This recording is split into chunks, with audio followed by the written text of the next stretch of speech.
Already live. You found our code on the side of the door over there, 6134 for the restrooms. Loretta is in the producer chair today. Becky is in Turkey still, is that right? Yeah. Seems a little early. Thanksgiving's not till November. Were you texting her? I was. She said she's having an amazing time and that her swimsuit's very tight. It's so true. Man, the food is just so delicious there, and you're like, I'm hearing that on YouTube. Yeah. as I was saying, hook on the feed bags because they're like 4 meals a day. Yeah. That is Bridget Charter. She's our guest today, guest host today. Yep. Nico's on the board over there. We've got Rashida in the kitchen making your breakfast. Be nice to her or things could go sideways.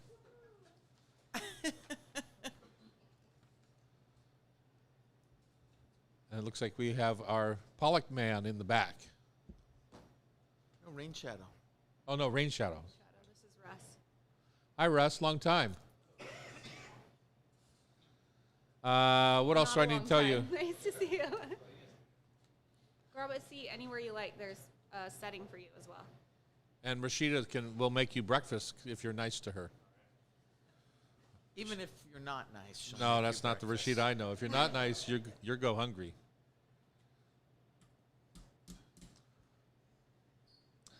Loretta, do you have enough people to clap today? Yes. That's okay. All right. So if you see Bridget or I clap, please also clap. Great. Thank you. It makes me feel better. Normally, I don't operate without a little paparazzi around, but since you guys don't have your cameras out, I'd like to say hi to our friend Terry, sitting there Who's over there? the show every Yeah. week, Watching over us, making watching sure, over the show, making sure we don't speak really bad French translations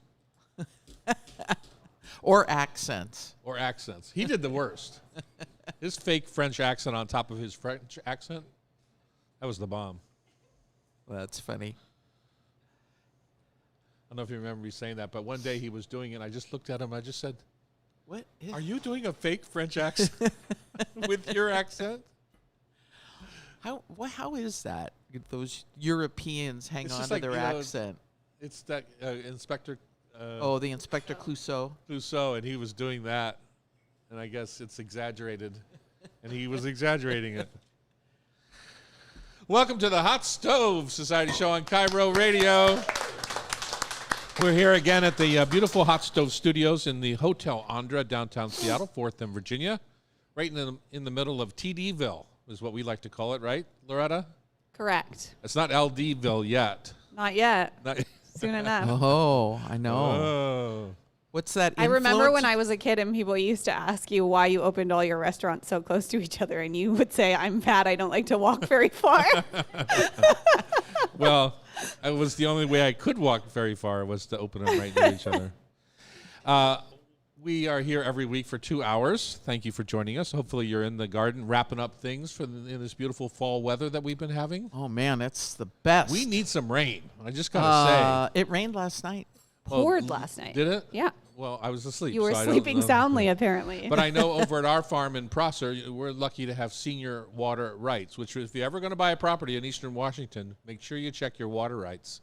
And so we have senior water rights. So we continue through the end of our irrigation district window of, I want to say October 19th, they shut the water off. But people that don't have senior rights have already been shut off for 10 days, I want to say. So the senior rights goes with With the property. the property, not with the owner. Correct. Ah, Senior rights go with the good. property. I know. I talked to Jackie, and the she's like riparian water busy. system. It's a what? It's called a riparian water system. Why is it called that?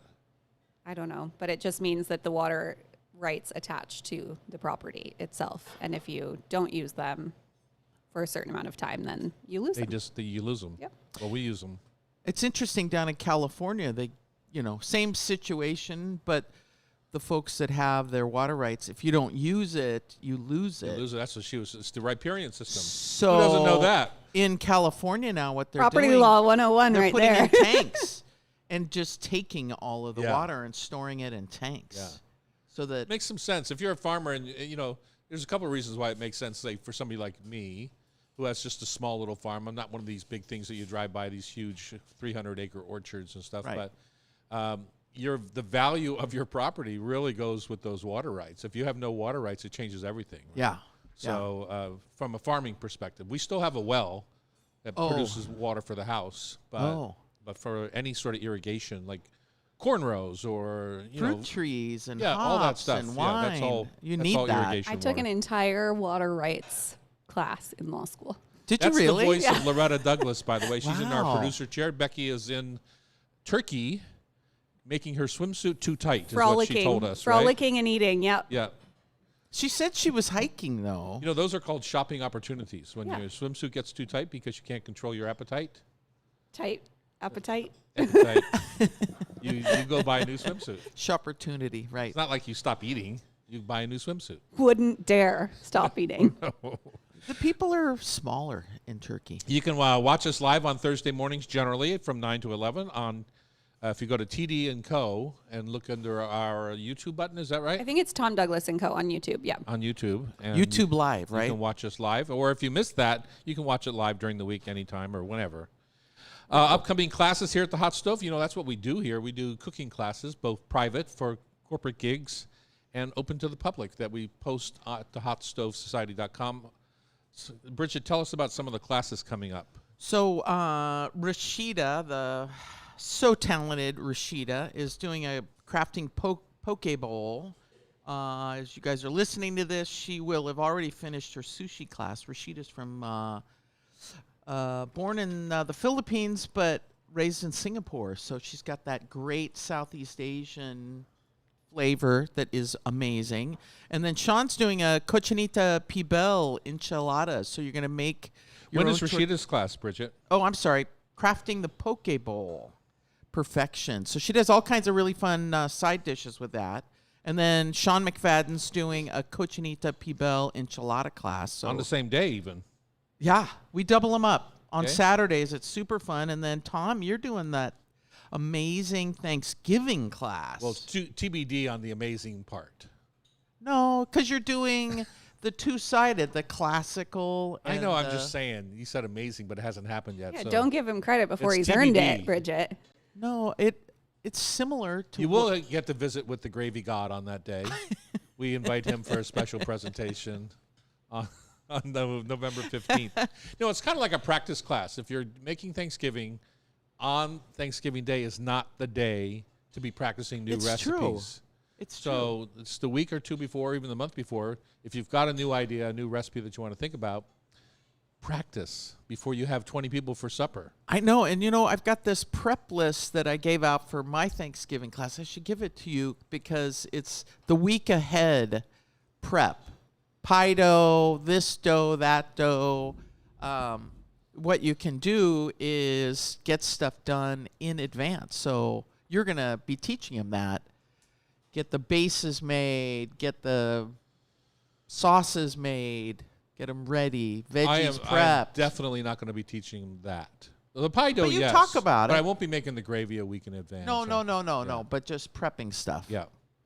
On today's show, upcoming, the Rebelita Nebbiolo party is happening once a decade. I do this at my house. It is literally Once a decade. That's all I can afford. Oh, really? Well, the wines are incredible. Can I come? No. Yeah. The only reason I say no is because the invites are out, and it is what it is. I could help you prep. Julia's going to be doing the service that night as far as dishes. And I could do the plating for you. It's not plated, it's a soup. So let me tell you about this Rebelita. It's a bread soup, a peasant soup out of Tuscany area. And I'm matching it up because the wines are so amazing. Right. The wines are from Piemonte, so north of Tuscany. And so it's all Nebbiolo wines. So that's Barbarescos and Barolos. And I have them from 1958 through, I just got my 2021 Bartolo Mascarella allotment. Wow. So now I have 30 years of Bartolo Mascarella wines. So we'll pick a couple out. But I wanted to do the 58 against the 2021,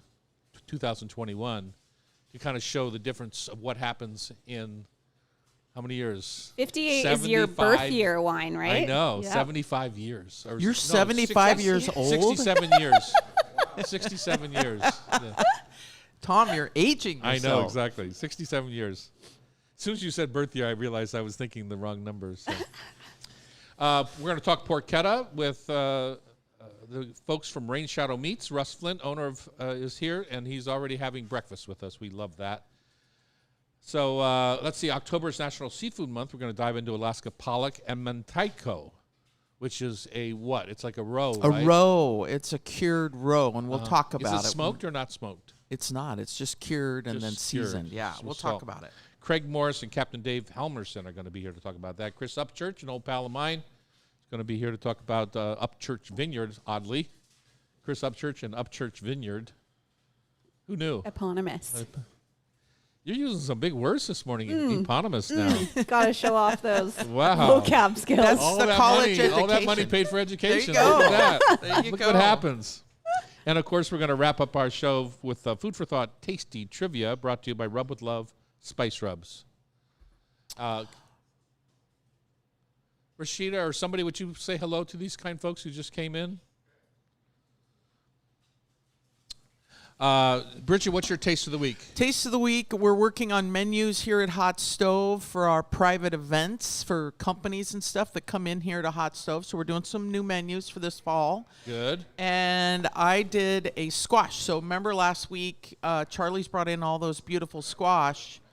And so I did a couple of different types of squash, but I think today I'm going to do it again with like an acorn. But yesterday I did it with butternut. I was thinking delicata would be great. You cut it, roast it. I topped it with some olive oil and veggie rub, and I just flash roasted it.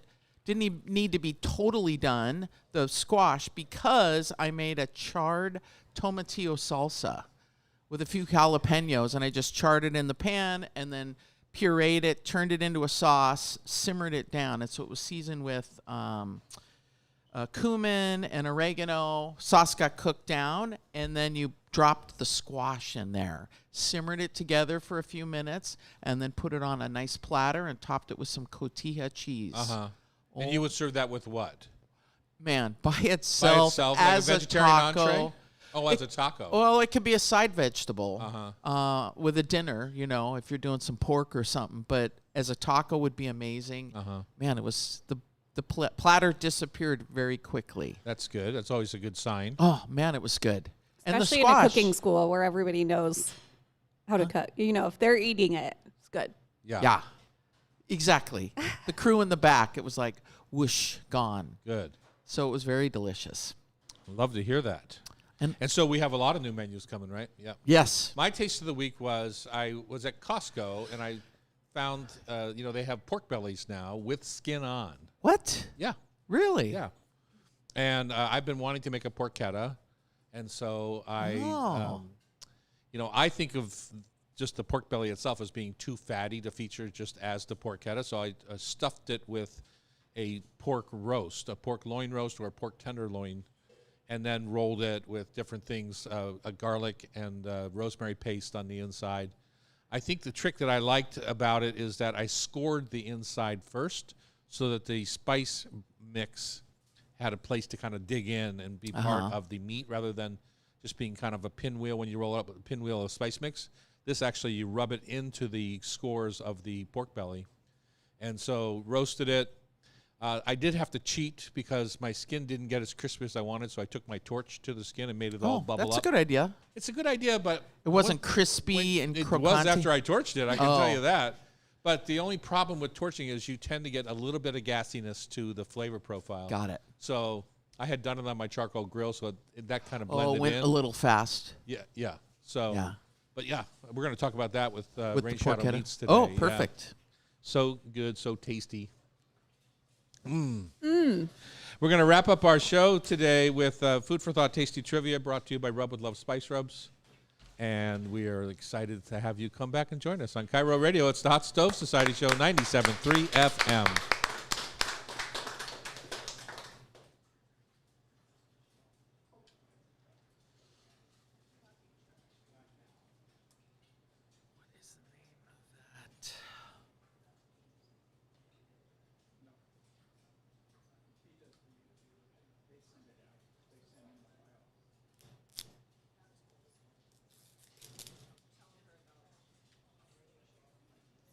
So yeah, Sean's music. Yeah, so we send it after this, and then he edits it. So the only way you get like the unedited is on our YouTube channel. Otherwise, it gets edited and then it goes up on like the podcast apps and on Cairo, and with all the music. Yeah, I know. It's such a skill. He's been doing it so long. He's been doing it 30 years now. We've been on the air for over 20. I've been listening since you guys started. And then you guys had a break at one point, didn't you? Like you're off the air? Yeah, for about a year. Yeah. And you came back on. That was a nice thing. Yeah. They had a change in program directors at Cairo, and that person dropped us immediately, and then the new person brought us back immediately. So we are the top-rated show on the weekends at Cairo, which... You're our top-rated show. Well, thank you. It actually doesn't say a whole lot because nobody listens on the weekends. Taylor, hello. Once the podcast comes out, Yeah. and I see it was uploaded a day ago, I get pretty excited. There you go. We had my son's girlfriend. We asked her, "Well, do you listen to? We're on the radio," and she was like, "The radio? What's a radio?" What?" And then we go, and I was like, "Well, it's on FM, so it's easier." And she's like, "FM?" I go, versus AM, and just blank look. Had no idea what that was. And then it was funny because Julie piped up and she goes, "You need to know that in case of an emergency, they'll broadcast AM." My wife's Rivian has no radio. Doesn't come with a radio. Doesn't come with AM. Yeah. Yeah, same with like the Teslas only have FM radio. What do you mean? But it comes with FM? Interesting. You can't listen to the football game. Well, they have corresponding FM stations now. 97.3, you're on it right now. hate to break it to you. Oh, my lordy.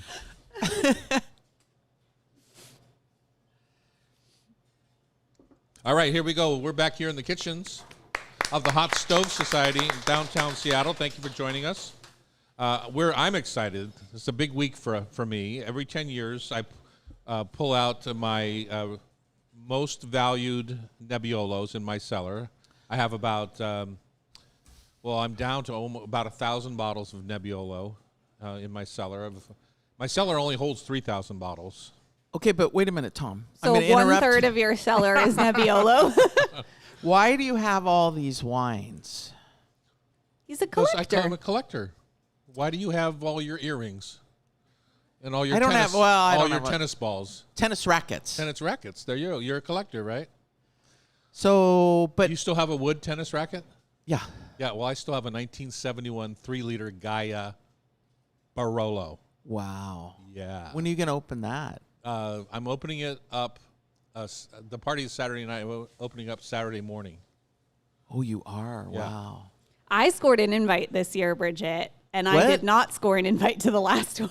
No, so that's- I'm that's feeling true. really Oh, important. are this you the year. pot washer? so I'll be anyway, the pot washer. Julie's the pot washer. Does Julie know that? She does. She volunteered. Well, I'm paying her, but she volunteered. I'll I sent out a notice. I'll volunteer. I sent out a I notice. didn't get that notice. Just saying. Anyway, it's my Rebelita, which is I like to pair a peasant soup because we're having such fancy wine, a peasant soup to go with it. Got it. And I even bought new soup bowls for this that have a handle so that you can hold the soup bowl and have a glass of wine in your hand and walk around my house without being What do you mean a handle? an ogre. Oh. Somebody who spills. So it's a everywhere. stand-around event. Sort of. I have enough seats for everyone to sit down, but some are on couches and some. Got it. So I just need a handle. It's like a French onion soup bowl. Oh. You remember those kind of Oh, classic oh, the French? Crock, footed, yeah. a Yeah. footed tureen. No, there's no footed, and it's not Oh. a tureen. It's a soup bowl with a handle.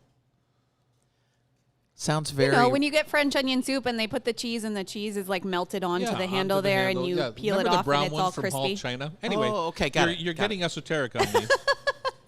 down the rabbit So hole. when I was in Siena and I had my first Rebelita, I was with my friend Peter Dow, who those of you who are old like me will remember his restaurant, Cafe Juanita in Kirkland, Washington at the time. He then, I think an athletic club went into his space, Columbia Athletic Club, and he moved over around the corner, which is where the current Cafe Juanita is, and bought that space with John Nordstrom. Anyway, he sold to Holly Smith, Right. My sous Rest chef. is history. And she's been running it now for 20 years or more, and it has become one of the top destination restaurants in the Northwest.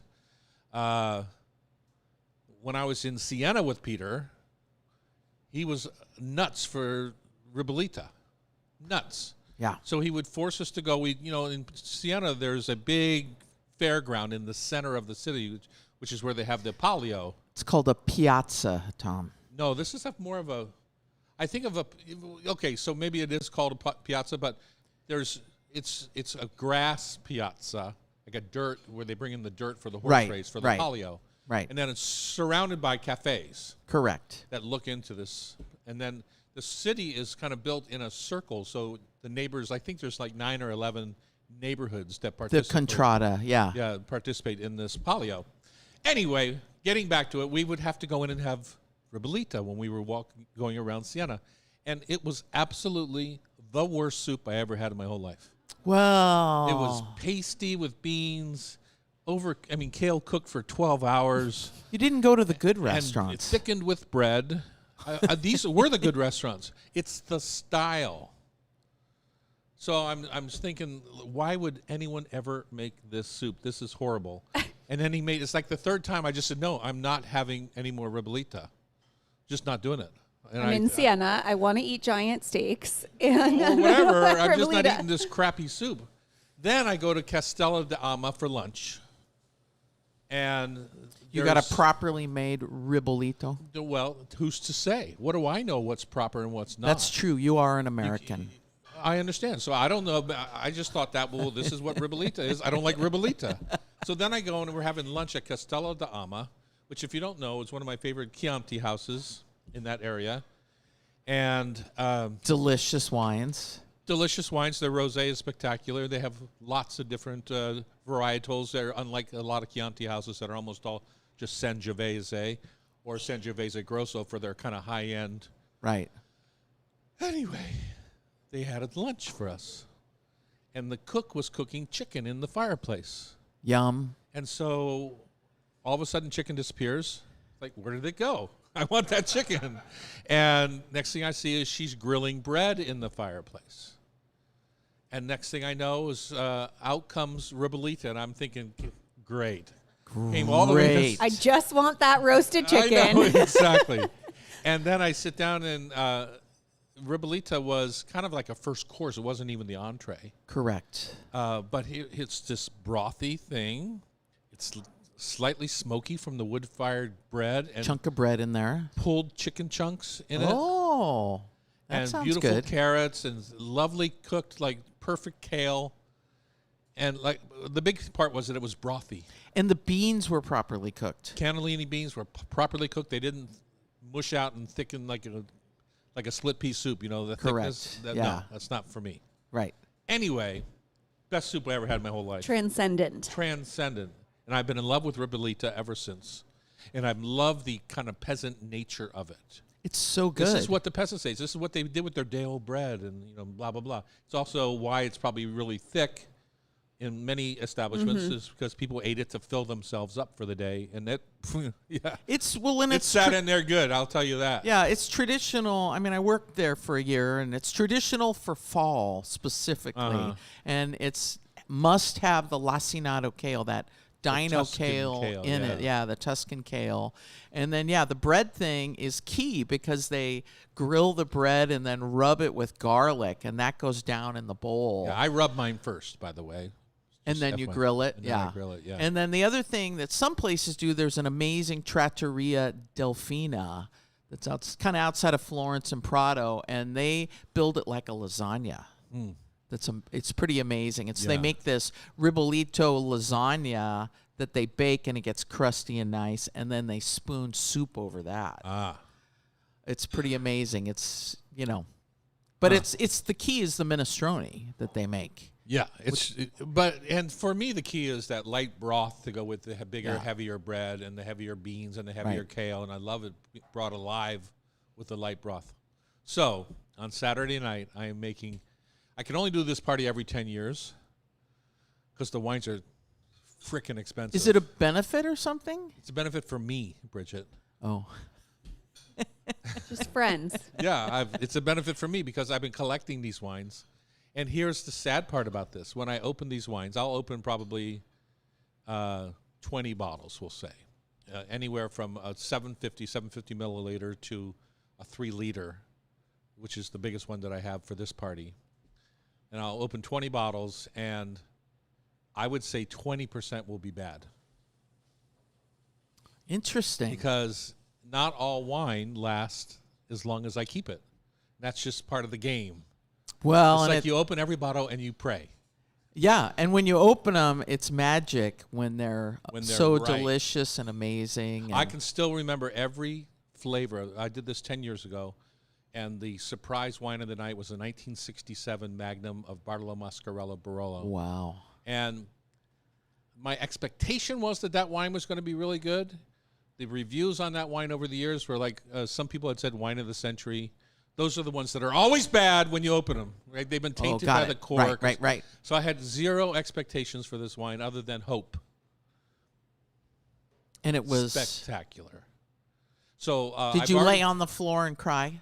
I almost did because I try to explain to my friends sometimes like why I collect this particular man's wines. He's gone now. Right. But there's lots of good stories about Bartolo Mascarello that I love. He's a communist. He sells his wine out of the winery at 50 euros, no matter the fact that as soon as it leaves the winery, it's worth 1,000 euros. You know, it's like there's just a lot of fun, interesting facts about this guy that I love.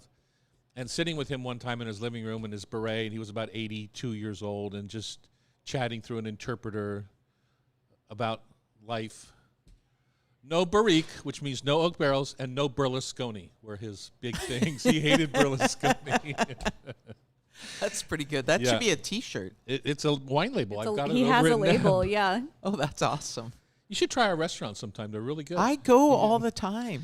Russ Flint, owner of Rain Shadow Meats, is coming up next. We're going to make a little porchetta together and just talk about Rain Shadow. Well, and talk about Rain Shadow, and he Yeah. brought us some treats to try. Perfect. Good. On Cairo Radio, it's the Hot Stove Society Show, 97.3 FM. Come on up.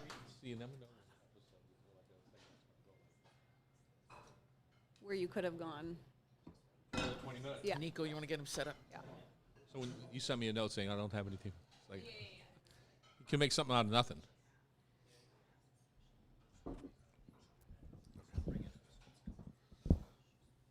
Howdy. Hey, Tom.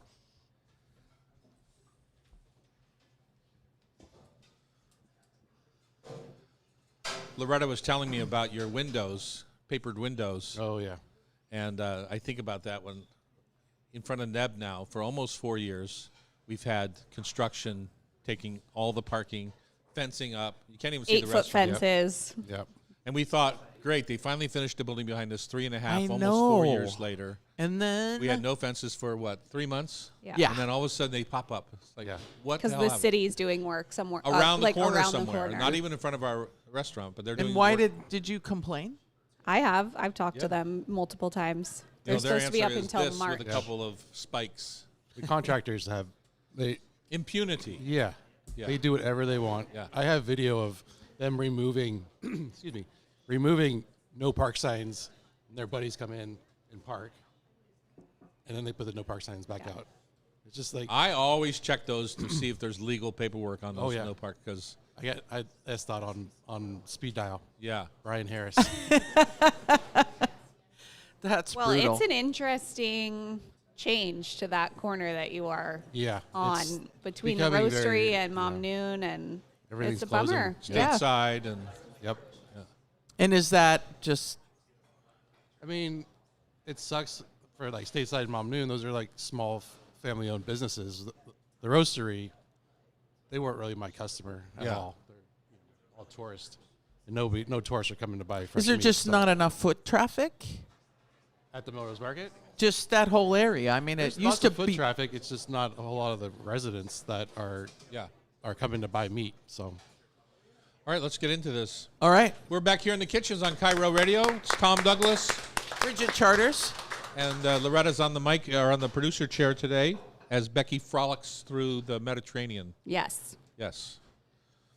In a bathing suit that apparently is too small now than what she left with. 'Cause She's she's been eating like gorging. gorging. Yep.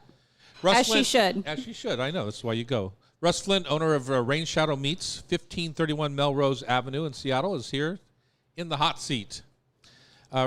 Russ, you started the butchery in 1999 at Larry's Market. Remember when Larry's Market was the bomb? Yeah, The that place was bomb. awesome. Yeah, it was so exciting to go there, and it just somehow flipped into Yeah.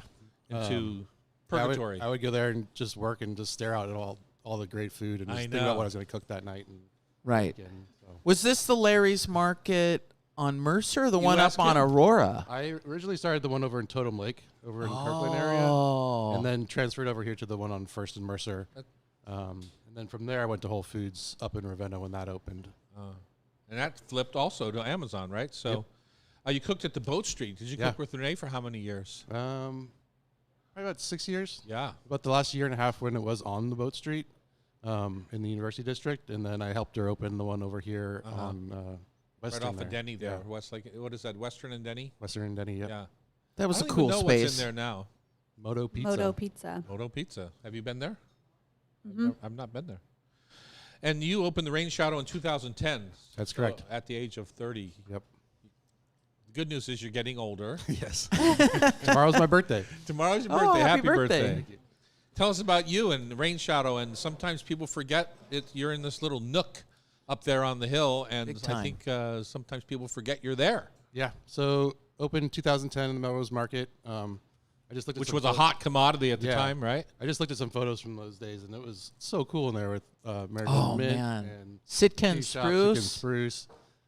Lively little place. We were getting national attention, New York Times, Bon Appetit, Food and Wine, all of those Yeah, so Um, good. publications. And yeah. It was and hopping.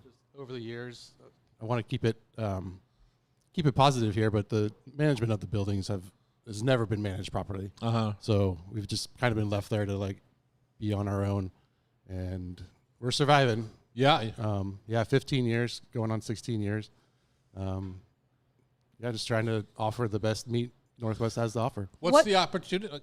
What's the opportunity for you then? Is when your lease is up?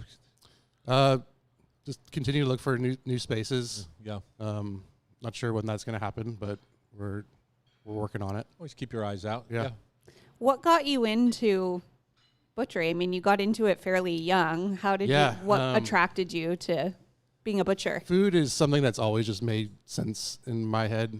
So I kind of always been attracted to go that route. And I was at Bellevue College, and I met up with a high school buddy, and he was getting out of Larry's Markets in the butcher shop. And I was like, I need a job. I was like, how much do you pay? And how much do they pay? And he said $10 an hour. And I was like, I'll take it. Yeah. I was so excited. $10 an hour. Was that union work? Is that right? It was. Grocers, wasn't Yeah. it? Grocers Yeah, yeah, Union? yeah. Yeah. So I was very happy about that. So back then I was basically just a dishwasher in the butcher shop. Come in, help the counter sales, and then clean up after the butchers, because those butchers would not touch a single dish for the entire day. So worked at Larry's for quite a while, and then over to Whole Foods when they opened up, and that's where I really learned how to cut meat. Started making sausage there. Worked the sausage station for about a year and a half, 2 years, solely just making sausage. And then my boss at the time, Dave, I'm still in contact with him. He's really incredible dude. He taught me how to cut meat, and it all just kind of clicked in my head. And I remember a time when I was moving from butchery into the kitchen with Renee. It's like, I'll never go back to a butcher shop again, because it was just a grind, and the holidays and all that stuff. And about six years later, Renee brings me up to the where the Melrose Market spot is, because she was thinking about doing an oyster bar in there. This was also pre-Walrus and Carpenter, so kind of that same era. And I had an idea for a butcher shop, and she brought me up there, and I was like, oh, yeah, I got to do this. Yeah. Yeah. So I just wanted to open a butcher shop, focusing on Northwest locally grown meats, trying to do whole animal as much as possible. That is a huge challenge. We did whole animal for quite a few years. Then I opened up a Pioneer Square location, and that one had a full kitchen and kind of lunch counter in it. And that was a remember really nice opportunity, because we could actually really utilize everything from the entire animal. sold that in 2018 to the salumi people, and that kind of took away the opportunity to use all of the bones and fat and stuff from not the waste product, but like the byproduct of cutting a whole animal. And so we've kind of gotten a little bit away from the whole animal aspect. We do still bring in pigs and lambs, but whole beefs are pretty hard to. That's very large. Yeah. So, so yeah, here we are. When I'm stopping at Butcher, Beast and Cleaver once in a while, which is in my neighborhood, you see quarter cows, Right. but not much larger than that. Yeah. The favorite thing, people must come in all the time, is like, what's good tonight? What should I have for dinner tonight? What's your favorite recommendation from a butcher shop that pretty much you have the whole variety, right? Yeah, we do. We make our own sausage. We do all our own charcuterie. We actually have a dry curing program too, so we can dry cure copas, lomos, whole muscles, bresaola. Pretty unique aspect to the business. There's not a whole lot of businesses, butcher shops that have the approval to do dry curing of whole muscle, things like that. Which that's a big deal. I mean, salumi. You have to have a HACCP plan for that. yeah, Yeah, and salumi, that was a big deal for them. I remember Armandino talking about that. Yeah. So that's great. yeah, pretty cool. So when people come in and say what's good, what's the favorite thing, my hands down favorite steak, anyways, is the hanger steak.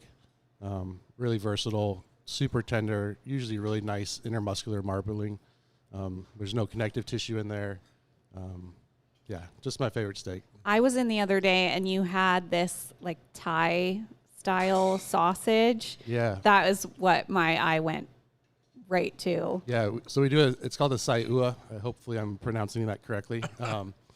But the recipe we got from my employee, Austin, he worked at Little Uncle. Do you guys remember Little Uncle? Oh, yeah. So PK and Wiley gave us that recipe, and it's definitely our most popular sausage. It's insanely good. Lots of flavors going on in there. So, yeah. And what would you serve that with? What did you serve it with, Loretta? Did I you didn't. buy it? I didn't get any. I think you guys weren't open when I was. Yeah. There yet, but- So what I do with it, I either grill it or I take it out of the casing, grill it off, and then just do lettuce wraps. Uh-huh. You know, a few other vegetables like carrots and daikon, red bell pepper, some little rice noodles, Uh-huh. little nak cham, and just make little Yum. lettuce. Super fun. It makes a good egg sandwich, Tom. I'm sure everything does. Yeah. You got the holidays coming up. This is your crazy Yes. time coming your Yes. way. When do you start putting up meat for dry aging for the rib roast and all that kind of thing? Or do you? Is that still a thing? Yeah, we get at least like 30 to 40 days. So 30 to we're 40 we're days. getting pretty close there. We'll put some dry age up for And you're taking Christmas. orders now, right? Yeah, we went live yesterday with our turkey orders. So you can go to our website and place your deposit for turkey for Thanksgiving. What have you found over the years is the best turkey to get? Because I'll just say right up front, it's like I'm not a big 20-pound turkey person. I like 15 max. Yeah. And then if you have need more than that, I would do 2 15-pounders rather than go up in size personally. Yeah, I like smaller birds myself. Yeah. The larger ones get pretty tough and can dry out because they take so long to cook. We offer 2 different birds. One is Mary's organic out of California, but the ones that we really like to focus on are the Palouse Poultry Farms turkeys from our friends at Palouse Poultry.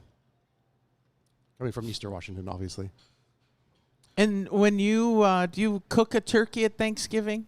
I don't do anything at Thanksgiving. I cut the turkey. You've done your work leading up to it's- Thanksgiving. You're kinda burned it's out. It's such a crazy busy time that, and my mom's always cooked the turkey my entire life. It's something we've started just the last few years. My brother-in-law will bring over the smoker and we'll actually brine and then smoke a turkey. And that's always better than the That is good. roasted one. Do you smoke a turkey, Tom? I don't. I'm a gravy god. Yeah. And so I want those drippings. I can't give them up personally. So Yeah. So that's why we have the roasted one and then the smaller smoked one. Exactly. The smoked one's delicious. For the first time this year, I'm making gravy to put in the freezer case at the Dahlia Bakery Nice. for part of our little holiday wind-up. I think ours goes live on the 1st of November, but yeah, I've got myself scheduled in the next couple of weeks to make 40 gallons of Oh, man. gravy. Do you have a steam kettle?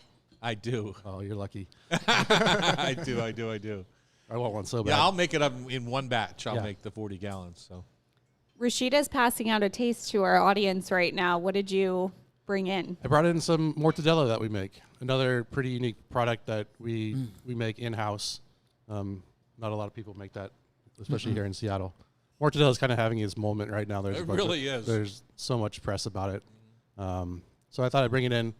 It's delicious. It does have pistachio in it, so if anybody's allergic to nuts, just be aware of that. It's delicious. Now, tell folks what it takes to make mortadella so they understand Yeah. those final steps are brutal. It is a process. But Very we only have a minute, so you better Okay. make it a Okay. fast process.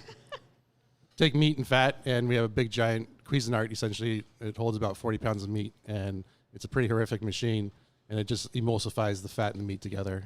We season it, some spices, and then we add the chunks of fat and pistachios. And then we stuff it into what's called beef bung. It's a 4 to 5 inch middle beef bung, beef casing, and then we poach it until about 160 degrees internal. And Then you cool got to ice it and then we cool down. And Don't you have to ice the bowl when you're emulsifying so that the fat emulsifies? We add ice while it's emulsifying. Okay. And this machine spins so fast that you don't want it to get up above like 56 degrees. Right. This thing spins it so fast it never gets up above 36 degrees. It's crazy. So that's you have the amazing. texture that you want. Yeah. Fun. Delicious. I had no idea. Beautiful. The texture's awesome. And we'll have to figure out why bologna is having a second moment, because I always think of it as bologna, and that probably makes you twisted when I say that. I think bologna's a smoked product. Like, Oh, do you? yeah, I didn't realize that. yeah. Same idea, though. Same Yeah. process. Take out the pistachios. You can leave the fat chunks in there if you like. Yeah. but yeah. Do people buy it more or less when they see the fat chunks? Because I always think that scares people. I think But it's not real cooks. It doesn't scare. Yeah, I've not had that reaction. Okay. All right. When we come back, let's talk porchetta for a moment. Let's do it. All right. On Sounds Cairo good. Radio, it's the Hot Stove Society Show, 97.3 FM. Yum. Good. Yeah, nice. I'm gonna have to come buy some. I have an Italian au pair, Nice. and they're always lamenting the lack of good mortadella. Oh, really? That's as good as any I've had. Yeah, me too. Well, and we were talking about lardo the other day, and I was like, "Oh man, who makes lardo?" I'm like, and you didn't come up. I apologize, because you were the that's why I'm original dude. You were the OG for the Yeah, you whole can't- butchery thing here in Seattle. Yeah. I mean, A and I J was was say in here. Seattle, because Dario makes a pretty good lardo. Yeah, but Have you because- been to Dario's shop in No. Tuscany? No, I've not been to Europe. oh, Dario Kini, yeah. Yeah. That's That's what I sat there and ate half a bowl of while waiting. You know, he's busy singing opera and dealing Right. with all his stardom that he has now. And there's a bowl of lardo, rosemary lardo, sitting on the counter with baguette that you can eat while you're waiting. Like, So good. oh he, my God. yeah, It's and he just, like, minces melts on your it. tongue. Yeah, he takes the scraps and smooth. grinds them, and then makes it a lardo rather than Like a whipped lardo. yeah, Yeah. not whipped. No, it's it's just whipped. chunky. Yeah. I Yeah. felt like it was whipped when I had it, but you know, you can cure the whole chunk, right? Yeah. Which- Is that what you do? Yeah. Yeah. yeah, and then you slice it super thin and put it over a warm Yeah. People are always like, "What do you do with that?" And toasted you're like, baguette. You eat it. Yeah, you just eat the it. fat. Damn You it. It's like butter. No, you make gnocco frito, and when it comes out warm, you lay a piece of lardo Yeah. on. So Wow. good. All right, here we are in the kitchen. Everyone's busy eating their breakfast this morning. Nothing like topping off a little ham and cheese crepe with some mortadella from Rain Shadow Meats. So good. Russ is staying with us to talk porchetta a little bit. I mentioned it in my opening, and did I say anything that made you cringe in my opening? Just the The torch? the part about getting your pork at Costco. Well, I wasn't in my plan. I was walking down the aisle, and there was like a whole bin full of pork belly. Then I turned it over and it had the skin on. I was stunned. Yeah. I was stunned into putting it into my cart. Well, here's the good news: is that it's been in my refrigerator for 4 weeks. When I pop it open, it may or may not be good. And if it's not good, I'm coming to you. Please do. I'm Tom Douglas. And I'm Bridget Charters. You're hanging out with us here at the Hot Stove Society show. Russ, why can't I remember? Russ Flint, the owner of Rain Shadow Meats, is going to talk to us a little bit about making porchetta, and it has been. I think it's had its craze moment and it's passed, if I'm not mistaken. Yeah, But I'm still fascinated. I don't with think it. so. yeah, we've made it for years for the holidays. Uh-huh. Definitely, I think a couple years ago it was probably like at its height. The zenith, we made yeah. a lot. We make it mainly for the holidays. Uh-huh. We do get a few orders here and there throughout the year, but mainly around Christmas, a little bit for Thanksgiving, but mainly and some people do it for New Year's too. Yeah. It's a great roast. It's super easy. It's very forgiving. But it scares people because it's a little bit fatty. It is fatty, and it should scare people because the amount of fat that it does render, like pulling that thing out of the oven. I've had It's dangerous. I've had cooks that have seriously burnt themselves pulling those things out of the oven. Yeah. I always tell people to pull the rack out with the pan of the oven, and then take the roast out of the roasting pan Before you you lift up. try to Yeah. move that pan. Yeah, and if you can, let it cool a little bit, but like it depends also kind of roasting pan you have. If you're doing it in a sheet pan, that's super dangerous. That's too. But That's not safe. If you do a deep roasting pan, then Yeah. you have a little bit more leeway, but like just be super careful. Well, the good news is that, yes, it's a fatty roast, but a lot of that fat renders off as you're cooking it. That's part of what makes it such a good roast. Yes. Yeah. The Right. best one I ever had was outside the San Francisco terminal. What's the name of that Oh, market? Ferry Plaza Ferry Farmer. Plaza Building, yeah. Market, and there's a Saturday morning, maybe Friday, Saturday morning, open air market out there, and there's a truck with rotisseries on it, and big long porchettas on the truck, and just a perfect little rustic roll. Yep. And they have a line 100 people long from the minute they open to the minute they close or run out.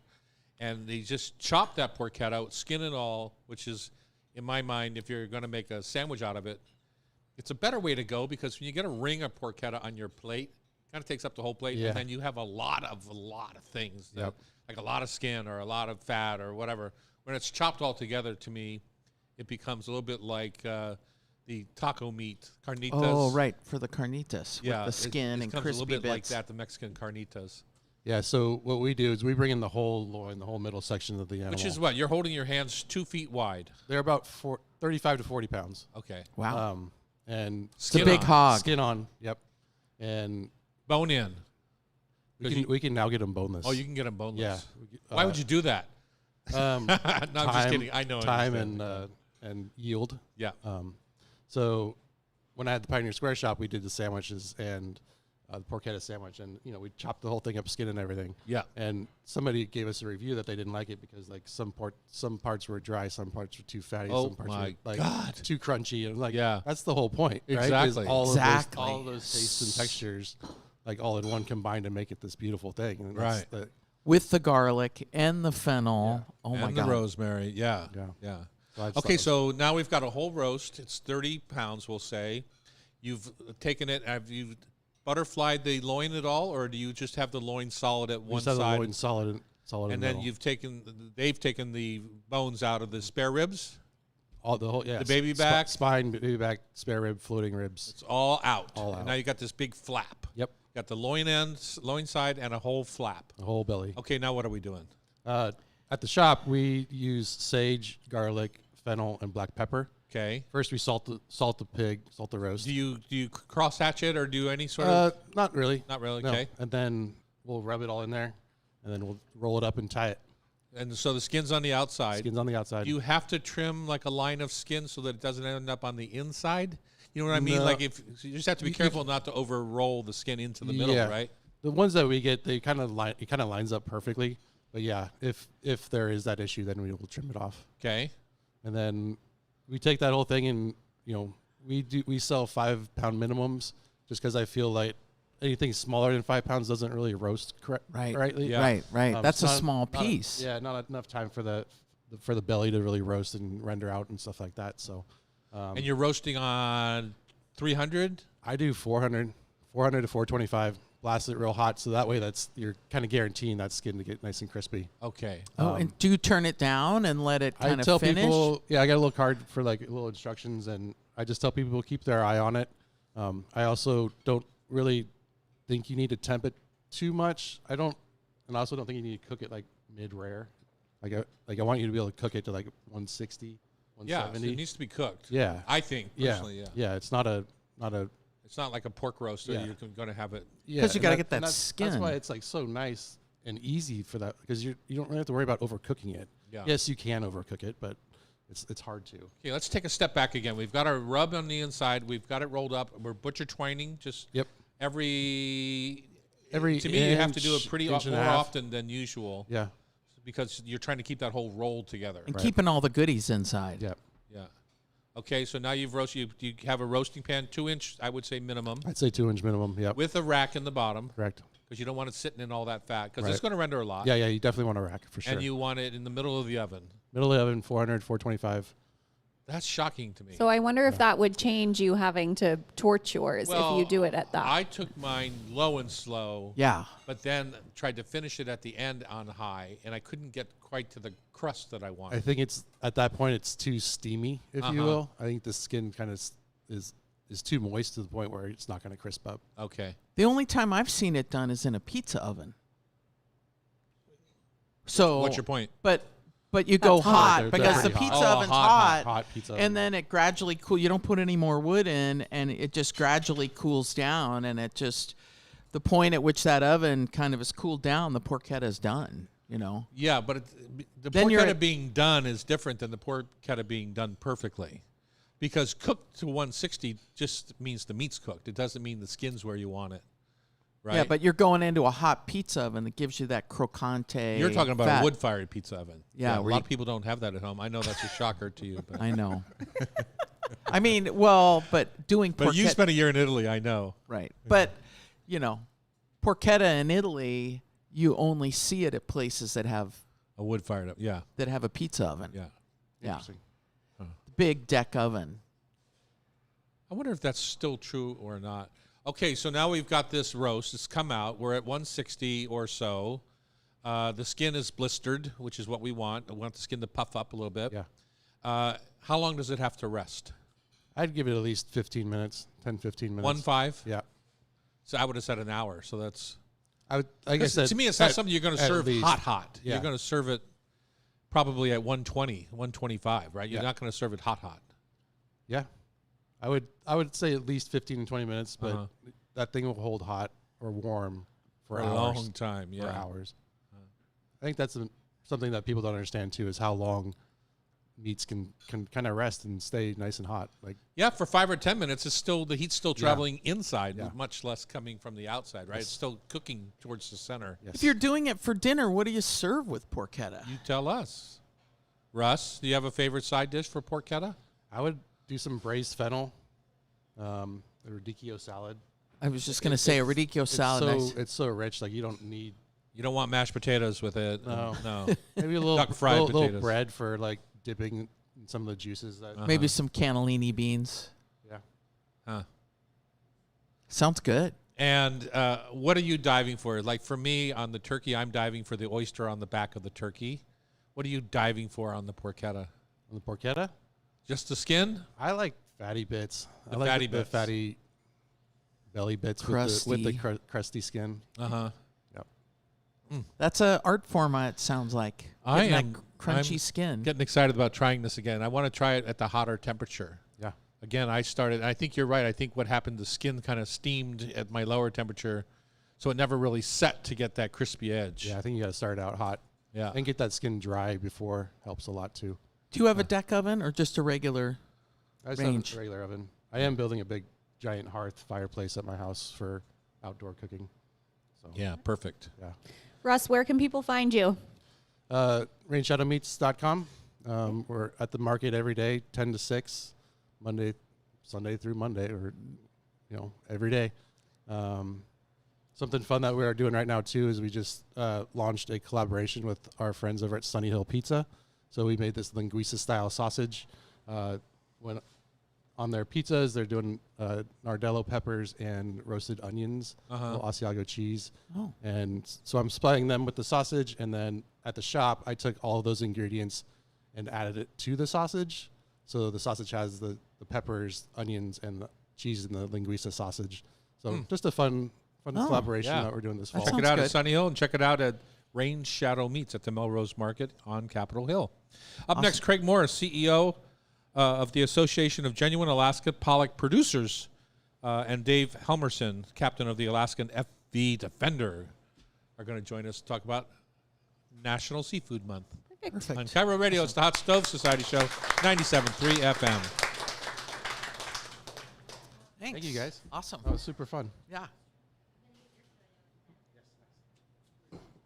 Bossy this morning. Got to keep everyone in line. I like this mortadella. How's that mortadella for y'all? Good, huh? Quite a spice. Never knew that bologna could taste so good. You're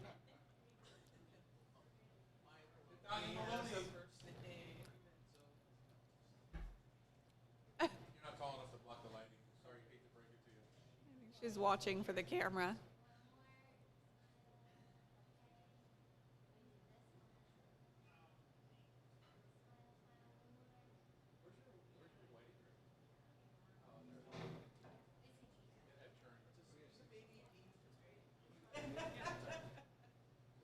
Thank you. Nice to see you.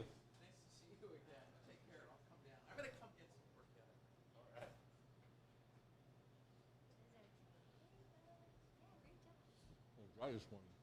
I didn't have one today. Hi, Ken. Morning.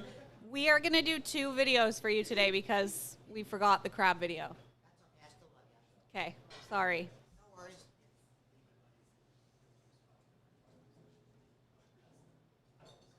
It's Loretta's fault. She was the producer. It is my fault. Clearly her fault. When does Becky get back?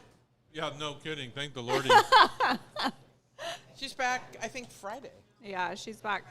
She has one more swimsuit size to grow out of before she can return. No, she'll be back for the next Becky's show. back on the 11th. That's Saturday. Turkey's amazing. I just got back. Istanbul was amazing. 2 weeks. Spilled coffee on myself. Luckily, it's a brown The sweatshirt. Istanbul? I like that sweatshirt. It was awesome. Bogey boys. I know. Bogey boys. His wife Jackie's going next week, Friday.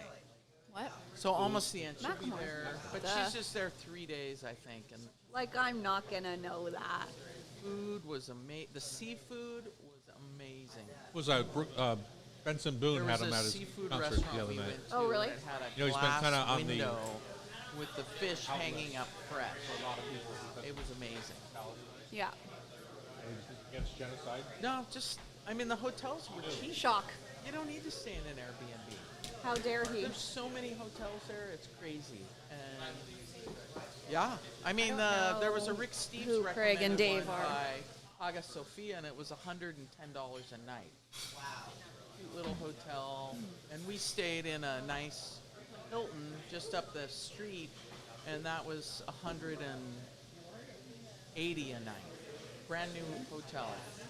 So no, and the restaurants were inexpensive. I was telling Jackie, I'm like, psh. I mean, they had the fancy Michelin, but still, at the most, it was $100 a head for these fancy dinners. Maybe I'll jump off, so Yeah, the seafood. Tom is not All right, going. let's take a chair, gents. Tom is not going. we'll have one at each. So you can have mine.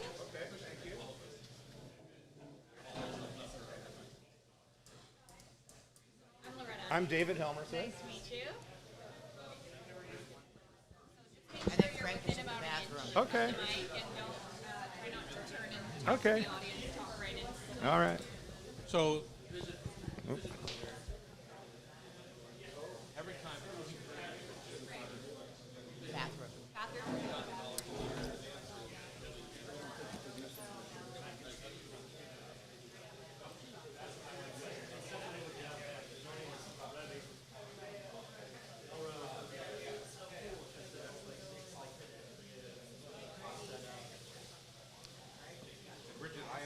I'm Dave Helmerson. Okay. Yeah. Okay. Yeah, she did. Yeah, she's right back there. Well, it's true. You know it's true. How many times have I walked over there? He's back there. 2. It's like 2. Tom, what do you think? I don't know, Bridget. What do you think? I don't know. What do you think? How's it going? Dave Helmerson. Tom? Bridget, Okay. nice to meet you. You're David. You're I Craig. am, yeah. Yes. Just going to make sure I have my It's names on noisy. the right side That's of it. okay. Chatty group today. Oh yeah, Dave's gonna be great. I'm gonna do I this. can't get over this Farrah Fawcett hairdo in the center here. It's coming back. Is it? They don't even know who It's such a Farrah. look. They don't know who Farrah Fawcett is. Do you know who Farrah Fawcett is? Yep. Yep. Really? Right. Absolutely. I know you want to talk to him, but you have to talk to the I mic. have to Oh, talk good. to you. Last time we were together, Chef, was New Year's Eve. You had the wonderful Craig, Elvis do you theme wanna, event for us. Do we need to cook them? What's that? The pollock fillets. They're beautiful. These So are do we- as big oh, as Rashida's Alaska cooking pollock some ever right now? gets. So they've got the Okay. whole tray of them back there. And Is then Rashida Manteiga. cooking them? She is. Okay, good. Yeah. So I don't know if you want to see them, but they're Yeah, let's take- let's they are get- exceptional. Yeah. Yeah, you want to grab a couple Yeah. so we can. You can do it, Bridget. He's our guest.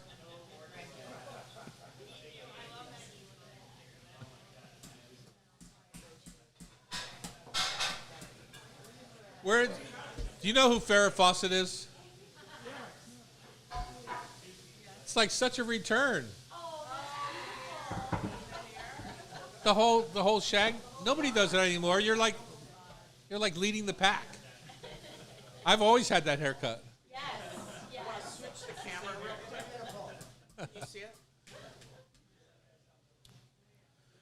Bridget said you wouldn't even know who she was. No. You don't know how old she is. She could be 60. Maybe she's had work done. Don't say that to a young. I kind of thought that, but I wasn't sure. I'm just saying.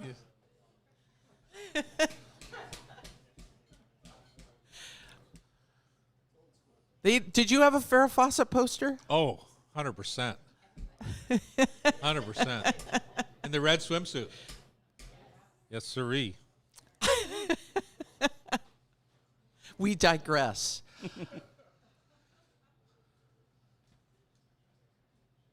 Who was with her? Kate Jackson and Jacqueline Smith. How about that?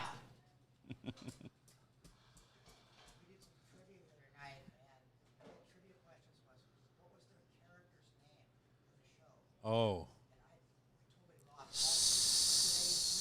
Yeah, Sabrina, I wouldn't have a clue.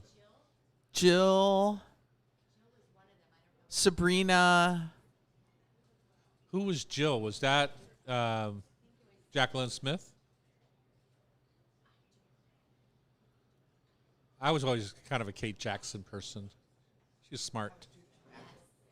Brunette guy. I'm sure they were all smart, but she played the smart role. Let's talk fish, Tom. Yeah, why don't we? Seems like a good time to do that. Gap. The Gap. The Gap. Mind the Gap. Have you ever been to London and heard I that have. over and over and over again? We are back Right. here in the Hot Stove Society on Cairo Radio. There's Chef Rashida is cooking up some pollock for us to try, and some of the eggs. What are the eggs called again? Roe, eggs. but this is a preparation called mentaiko, which is Mentaikos. very popular in Japan, Salted pollock roe and spiced. and spiced. With what? It's chili pepper flakes. Oh, okay. Craig Moore is CEO of the Association of Genuine Alaska Pollock Producers, or we'll call him GAP for the rest of the day. And Dave Helmerson, captain of the Alaskan FV Defender Global Sales, or Global Seas, is here today. And we're part of our yearly, month-long tribute to seafood here at the Hot Stove Radio Show. Is that right, Ken? Did I say that correctly? Okay, good. You have in front of us, I know Rashida's cooking some, but you also have in front of us some of the raw product, the pollock product, and some of the salted, spiced roe sacks from the pollock. You say it's one of the 20 most nutritious foods in the world. What could be more nutritious? That is a great question. So maybe it's the first one. Maybe it's the most. We don't know. We know it's one of the 20. I truly think it's the perfect protein, but obviously there's other things besides protein. So I can only assume it's non-proteins that are higher on the list. Exactly. Huh. The roe looks amazing. But I was thinking Botarga, kind of the Italian dry cured, but this is wet cured. Correct. So Okay. in Japan, they'll do two versions. One is called Tarako, which is salt cured, but without the spice. This is Mentaiko, which carries a little bit of that extra spice. It's an amazing delicacy that they enjoy. It's something we catch during what we call our A season, during the winter at the start of the year. It's a very, very prized product. And And do you serve it raw like that? Or do you It's cook cured. it? So it's So salt it's cured, It's yeah. cooked. I So you can, understand, but cook it, you can eat it just like this, or you can put it on pasta. And if I was in Tokyo, how would I have it?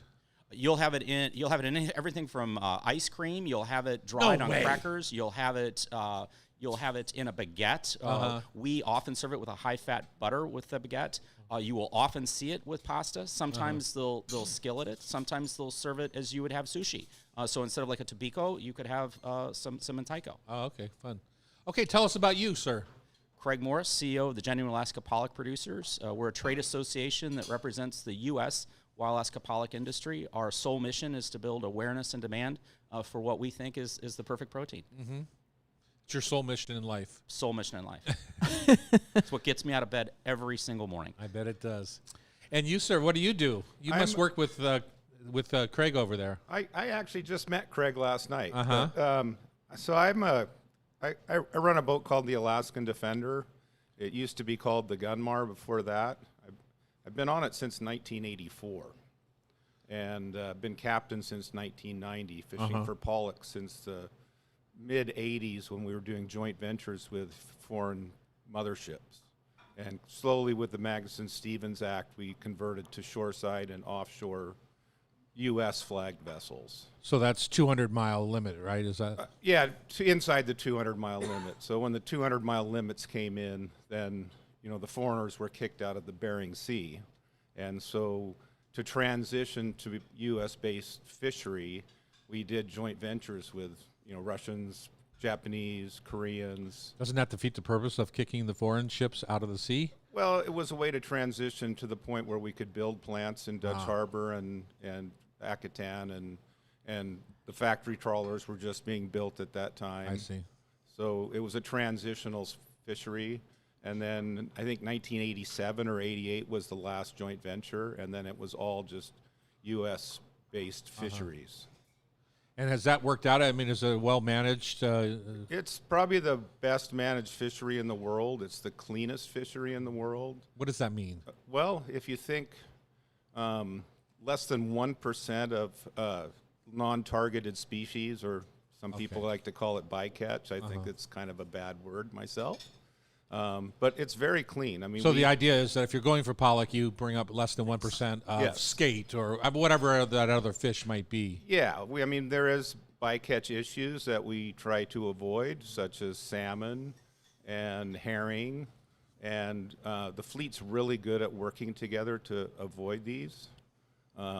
Chum salmon has become a big issue in the summertime, and this summer I caught around 14 million pounds of pollock with less than 200 chum salmon.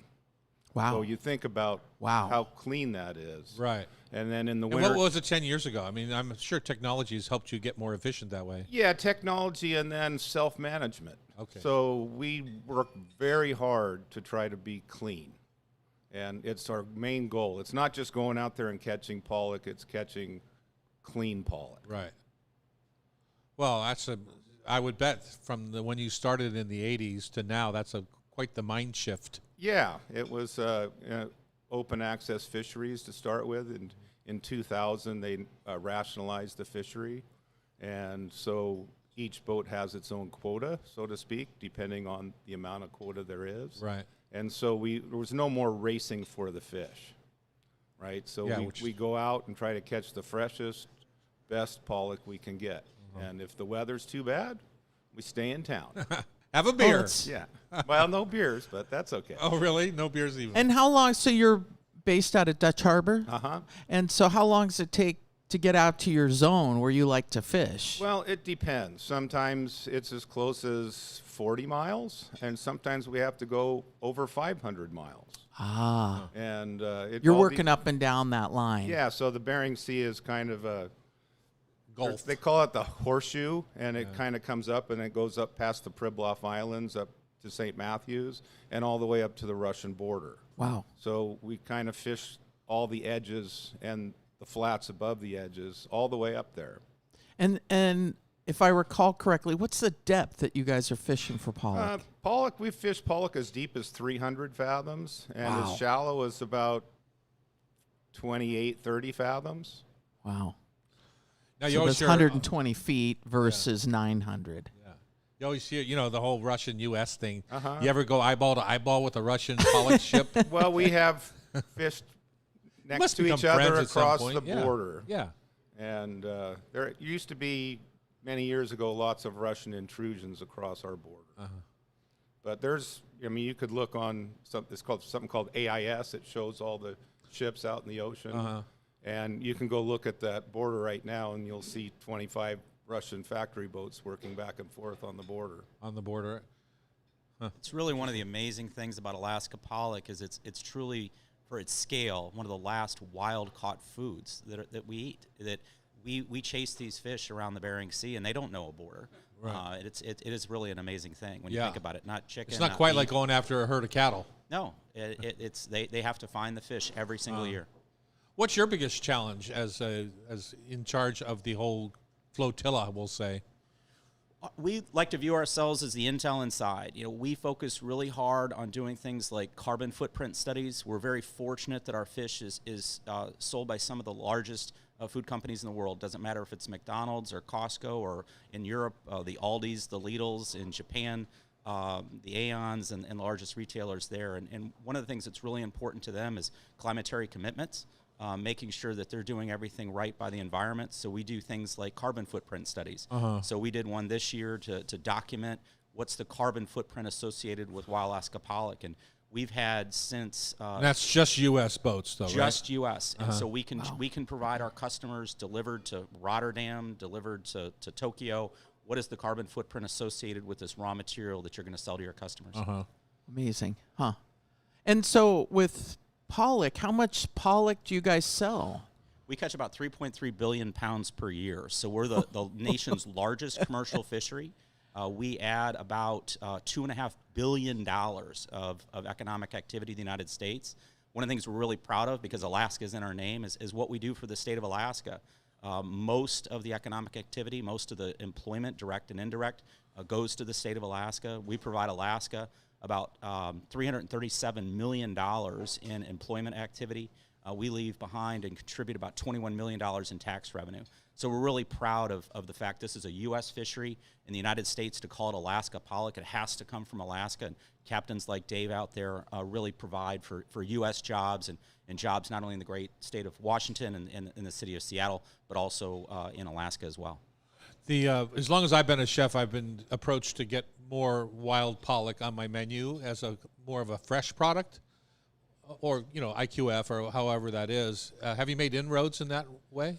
We absolutely focus on frozen.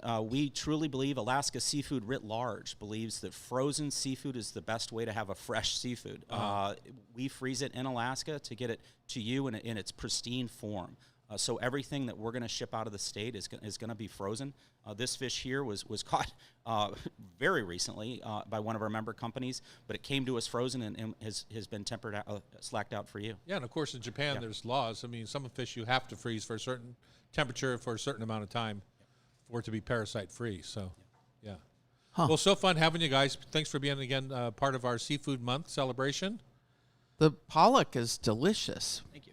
How do folks at the store find it? In the freezer section? Yeah, we're the number 4 consumed fish in the United States. We are that fish in the fillet of fish. So obviously you can go to McDonald's and enjoy us. We are that fish in the California roll. We're that surimi that you have inside of that. We are an ingredient in so many things you can enjoy. If you go in the frozen food aisle, you see those yellow bags of Gordon's fish sticks. That's Wild Alaska pollock. There you go. If you go to basically any fast food restaurant, that's going to be Wild Alaska pollock. But we export the majority of our production. That's one of the things we're really proud of is contributing to the nation's balance of trade, making the United States, a seafood provider for the world.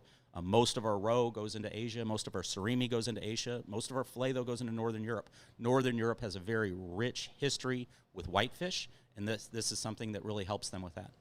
All right, wow. well, get out there and participate in National Seafood Month right here at your local grocery store and buy some pollock. On Cairo Radio, up next it's Tzatziki, Cairo Radio 97.3 FM. You didn't get to talk much. Nice. Oh, I got. That's awesome. Delicious. Thanks for having us. Thanks for having us. You guys want to come up and get Yeah. Yeah, absolutely. let's do it.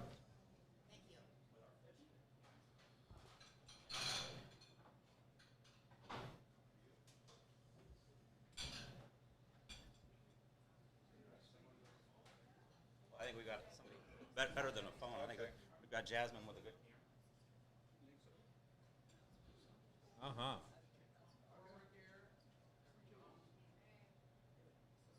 Taylor, if you can make me look the skinniest of the 4, that would be great.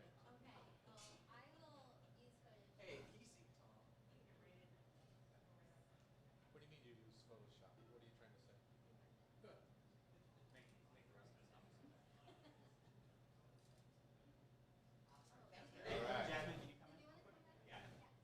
Jasmine? Heads up.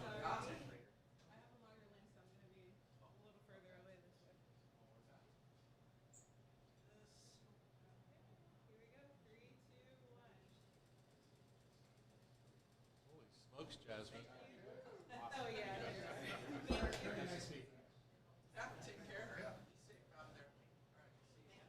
Uh-huh. You bet.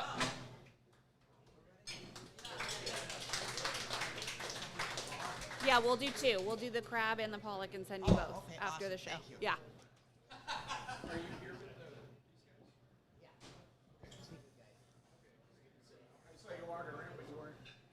Rolling around. That was a lot to get into that. We just didn't get to talk much. Oh, yeah.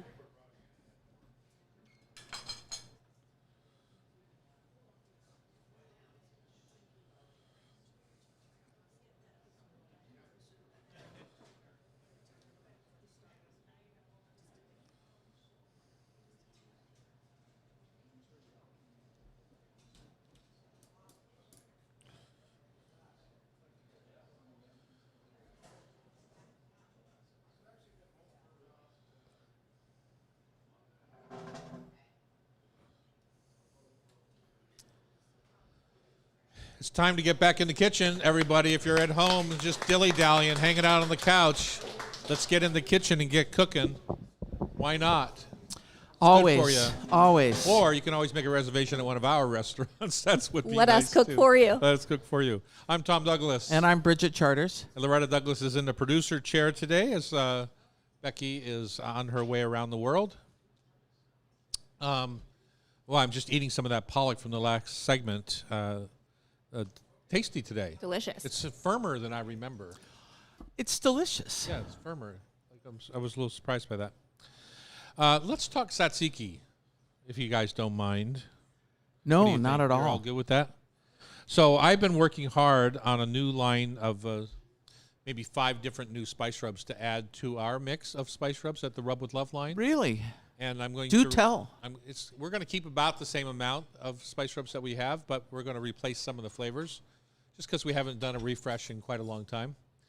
And so I've been working a lot on a Lola rub.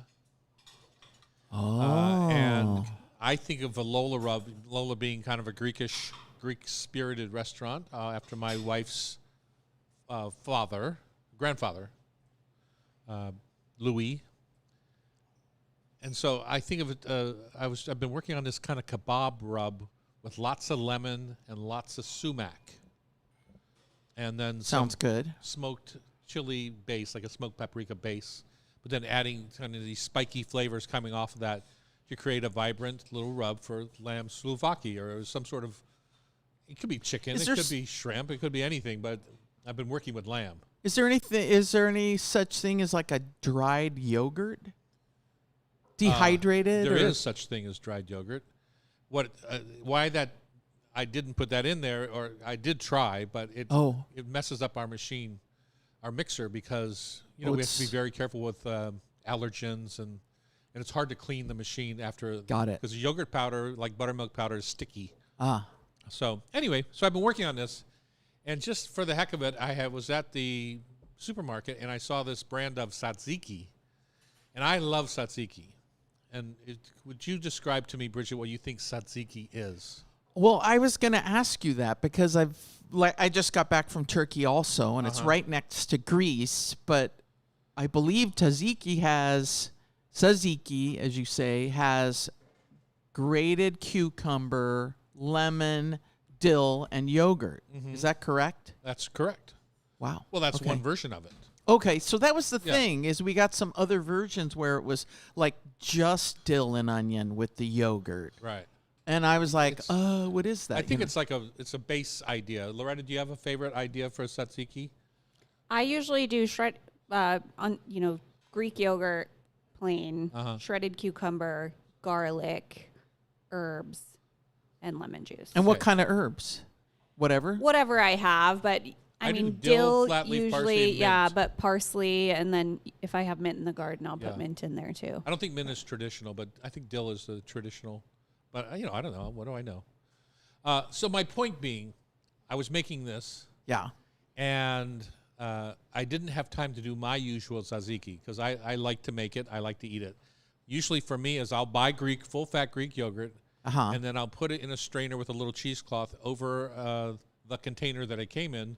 I pour it all out into my strainer, just let it sit on top of the container it came in the refrigerator, and let it drain for a day or two. Oh, wow. Even Greek yogurt, which is supposedly like the thicker, creamier version, full fat of yogurt, has plenty of liquid still in it that can drain out. The more liquid, the more water you drain out of the yogurt.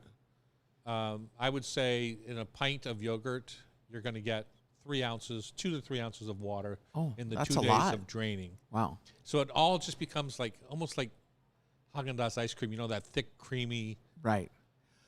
But as far as texture goes. what's labna? Labna is a cultured yogurt, with typically with garlic. So it's a yogurt cheese, basically. Oh, okay. So it's not a strained yogurt, because that's kind of It what is I strained. But it's not tzatziki. Tzatziki is not cultured into a cheese. thought. Got it. Okay. So there's a bit of curing to labna that doesn't happen with a strained You're yogurt. asking me off the top of my head. I don't remember. I used to make it all the time when I was first It open. says it has a more pronounced tangy flavor than Greek yogurt due to the extensive straining process that removes more whey from the yogurt. So maybe it's the same okay. idea. Yeah. So for me, on my cucumber that I add chunks, not shredded. And to me, that adds a nice little texture difference in this custardy yogurt now. And it's less water, too. Because if you Well, grate it's the your same amount- cucumber, either way, I salt my cucumber, even if I make chunks, and let it sit to get rid of some to of get the the water. moisture out. Got And it. if I grate my cucumber, I squeeze the water out of it. Got it. Just the way. And don't throw away that water unless you're salting it, so it becomes too salty. But if you're squeezing that cucumber grated, makes a beautiful martini, a cucumber martini with the cucumber water and That's a vodka great or idea. gin. Yeah, it's just like tomato water, right? Same idea. Just because it's water doesn't mean it's not flavored. It's like watermelon, right? That juice from the watermelon has lots of watermelon flavor. Don't just throw it away. Oh, interesting. You could just put it over ice and drink it as is, too. Well, there's that. Boring. But yeah, gin added Who to would it do would be that? delicious.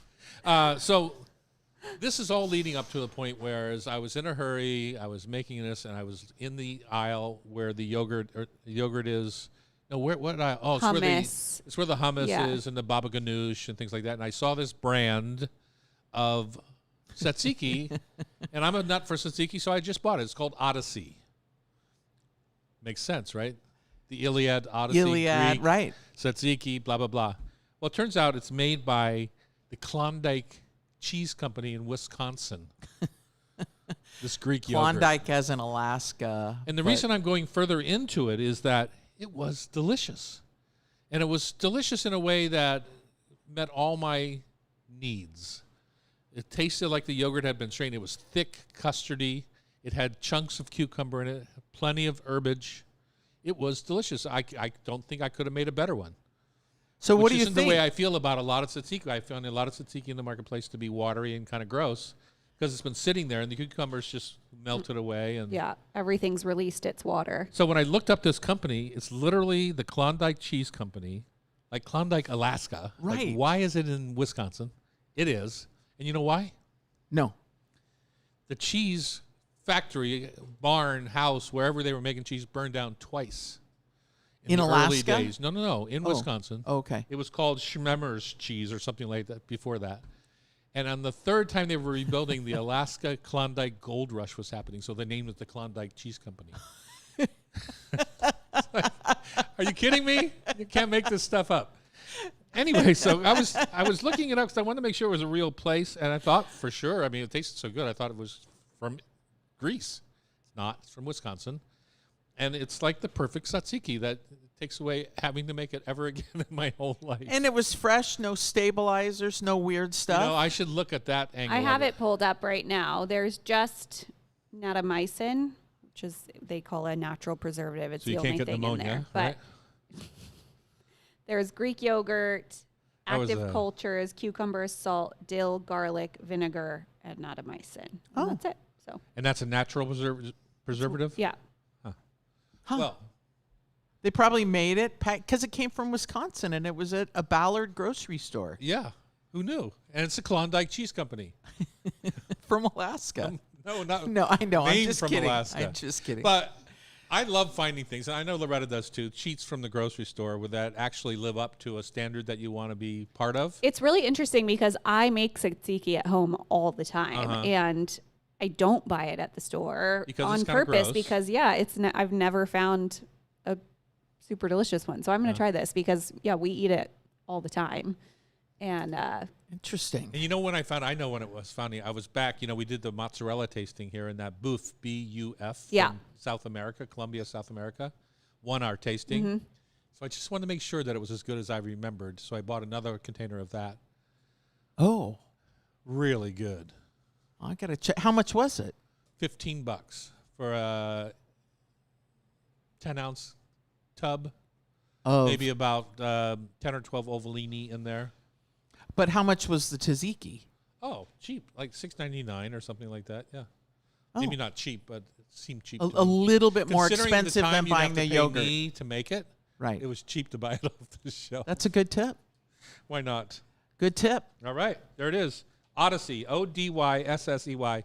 And no, they're not paying me to say this. I know. I wish they were. Odyssey, if you're listening, sponsor That's us. right. Chris Upchurch is going to join us next. Winemaker of Upchurch Vineyard on Cairo Radio. It's the Hot Stove Society Show, 97.3 FM. Chris, we have the same hairdo. Yeah. Yeah, we do. Nice to see you. Is here. Hey, long time. Didn't even see you come in.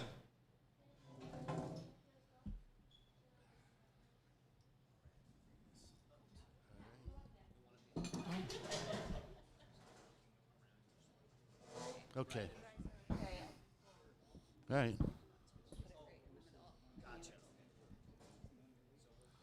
No, let's give it to one, and then they can switch it when they need it. I like the perfect sound off of one. Oh, Thea's going to sit there. You go by Thea now, not Theodora?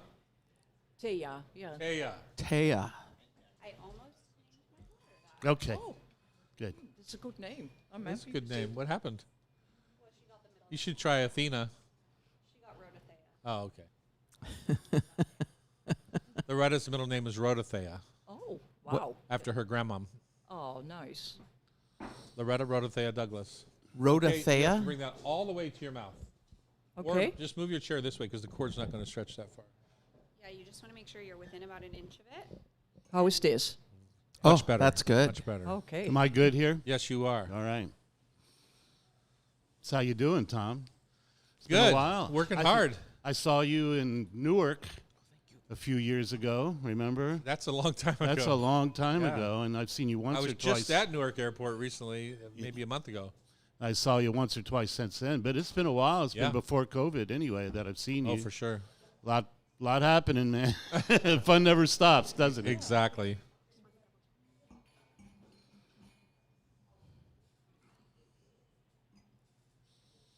Did you see that DeLille opened a place Yeah, I have to take all their wine off my wine list now because because another restaurant, huh? Yeah, just we're kidding. it's on Ville, DeLille on Ville in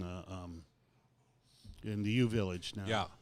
That's great. Who's the chef? Somebody I know is The the chef Eric. is I forget his name, but he It's Eric, but I don't. Eric, but he's from Blue Hill, and Vena in Chicago. Pretty That's reputable great. chef. Yeah. Yeah. So, at any rate, Very cool. see how it goes. Your turn next. Okay. So we're busy at DeLille, but UV is something that I've been doing. Hold on. We're not on the radio yet. Okay. Okay.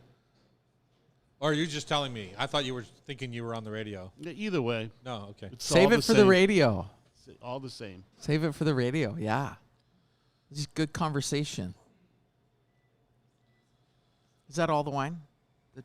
The two? Well, that's what was asked. So we no, have no, two. no. That's One is perfect. the brand new, and the other one is the one that The our flagship. flagship. Okay, so say it again. This is what? Shannon. Chris It's will a talk new about Shannon. that. Yeah. Do we have bottles? Yeah, there we go. How have you been? Haven't seen you in a while either. Good. You used to come to my restaurant, Bachi. Remember that, Tom? I do. You came there for lunch all the time, like big celebrity. There's Tom. Okay. Big. I'm not sure about the celebrity part, but Oh, of course. that's turned the wrong. Yeah, there we go. So you're doing this and DeLille still? Yeah, DeLille is. I'm not on the floor at DeLille anymore. I'm still one of the owners and still a founding partner. But now I go to meetings, But it enables me to spend more time at UV, which we started in 2007. And Upchurch Vineyard is just an estate property in Red Mountain, and I've been able to focus on that. I've been on Red Mountain for 33 years and really focused on Red Mountain, and so now I got a chance to do my own thing. Got a ton of partners at DeLille, as you know, and but UV, the Pretty Dutch Girl, and I own it, so we can control everything there, and Good. everything's great. We got our first 100-point last year, and which is kind of cool. We were harvesting yesterday. We came back for your bet you show were. because we didn't want to miss this one. Well, I would. Yeah, you giving up harvest for the show? That's the first. Yes. Well, Well, we actually crushed our last grapes yesterday. Oh, did so, ya? Yeah, so Okay. we hurried over. All right. Let's do this on the air. Okay. Sounds good. We're back here in the kitchen on Cairo Radio. Our friends and neighbors from the east side of the mountains are here. Chris and Taya Upchurch, head winemaker. Chris is the head winemaker at Upchurch Vineyard, part owner of DeLille still. Taya, you had a restaurant that I enjoyed several restaurants. in your day. Yes. And now you're all on the UV Upchurch Oh, yeah. Vineyards. Best day in your life is when you sell your restaurant. Remember? If you can. If you can. Yeah, there's a few for sale right now. Yes. I can tell you if you're interested in jumping back in the business. Okay. No, that was no. Chris, you've been around a long time. No offense. Probably your hair is the same color as mine. We've probably been doing this together in Seattle forever. Yeah, we remember Cafe Sport and Sure. all that stuff. Yeah. And you met Taya where? At the restaurant? actually at DeLille, we Oh, at had DeLille. the opening of the Chateau at DeLille. You cooked there, remember? Long time ago. Long time ago. Sorry, my memory is Wow. a few bottles short of that. Well, I remember. I I remember you Theo's, brought a yes. cheese that was so bad because it was a wash rind cheese, and it was so bad that you couldn't even bring it out. It already, and it was great. I mean, everybody had a ball. The food was fantastic. Yeah, I don't remember a thing about that, but Yeah, well, I did have an epoisse the other night that was pretty right. Huh? it was the perfect. I mean, finally, it's been so long since I've had a perfect epoisse. Yeah. You know, Oh, because wow. it should smell like it's this. You know, the sewer system is backed up a bit. So, in my opinion, Yeah. yeah. So Yeah, it's a wash rind cheese. yeah, So yeah, yeah. exactly. So, where do you stand now? So, you were making wine at DeLille. Now you've got your own thing. Tell us about Upchurch Vineyards. Well, Upchurch Vineyard is just a small estate. It's the kind of thing that every winemaker and really wants to end up with, and it's a small 20-acre site in Red Mountain, on a little hill in Red Mountain, and we were able to grab it and plant it. It's all planted sustainably. Planted, and Dick Boucher, as you know, is our grower. Dick and manager. Leanne, right? Yeah. Oh, Yeah. Or That's right. Llewellyn or Leanne? Well, Luann is Luann. Some people think she runs it, but but at any rate, Dick's our grower, and it's all done in French guillots and all the things that I wanted to do, sustainably farm with the clones and everything else that I wanted to do to get an opportunity to do it exactly as I wanted it, and it's turned out to be just a dream come true for us as far as making wine and having our own little estate wine. Taya always said that this is the kind of place that, as a restaurateur, I was looking for, not the big company, but the little family-run The little estate. nook. Yeah, Yeah. exactly. And, Yeah. and so that's what it's become. And Are you so doing far- little suppers out there? Oh yeah, absolutely. tell me about it. You want to come? Yes, I do. I mean, we we don't. Chris does most of the cooking. If we well, have. maybe I don't want to come then. Oh, why not? That Just a sounds like joke. I'm just joking. Yeah, So tell me about that side of it. the cooking at. The little restaurant. Is well, it open 7 days a week, 5 nights a no, week? no, I have no restaurant there. I'd never do that again. Oh, no, okay. No, I no thought more you were restaurant. saying- You're just doing wine dinners when guests Yes, come wine out, and stuff dinners. like Exactly. that. Oh, that's fun. And we cook for the volunteers, so it's very nice. we So used to what have would- Jason Wilson out Jason there. Wilson, Oh, yeah. Jason was, out there cooking, and now he's in Twisp or something. Yeah. doing that. yeah, he's in, I Methow Valley believe. there, Yeah. up on the So, hill. but he's out there cooking, and I was cooking with him a lot, and Kevin Davis is down on the Yakima River. He's got that's right. He's running a fish lodge or something down there. He That's used to- right. He used to have. Oh yes, yes. That's He the was great- Ocean Air. Ocean Air, He was yes. Ocean Ocean Air, Air yeah. and Steelhead. that's the Canyon Road out there. Yeah, it's a beautiful drive. Yeah, and it just, like I said, it's just kind of a dream come true. We just opened up a month or two ago a new tasting room in Woodinville, right next to the Purple there, so we're celebrating that. It's keeping us busy in our old age, and wow, that's a big project to pick up. It's a huge project, and I don't know how ready we were for it, but in the middle of harvest too. It'll keep But, you young. Yeah. How did this all come about? Did you hear about this land for sale, or? Yeah, the land actually Taya was pushing me, because I'm sitting there running DeLille, and DeLille was getting bigger and bigger and bigger, and Taya said, this property came available. It was actually An auction. JJ's old dirt bike trail place in Red Mountain. And, so JJ's at Kiona, and he was sitting there going, you're taking my dirt bike trail. And I was sitting there going, I think there's a few others out here in Eastern Washington, But anyway, it's a perfect spot for grapes. And so we got a hold of it and built a winery and started everything. And it just, meanwhile, DeLille was getting bigger and bigger. It is big, huh? And so now we have 11 people on the floor, and I still think DeLille is doing a great job. I'm really a believer in DeLille, and a lot of things that I created there, we're carrying on right now. But at the same time, having an opportunity to do this small little, Cute little place. excellent, hands-on, handcrafted. I'm still there calling harvest and making sure everything goes runs perfectly, and this year looks like a great year again. You know. Yeah, I don't what's know. what's special about Red Mountain for our listeners that don't know? You know, You got like 8 hours. You know, I can. Yeah. You know, Red Mountain is our, to me, it's our best vineyard site. If you even in drive- Washington. in Washington, yeah. Really? It is a Grand Cru region. I've been all over the world. Trust me, I've been everywhere. Every kind of from Perth to Austria and Mendoza and everywhere.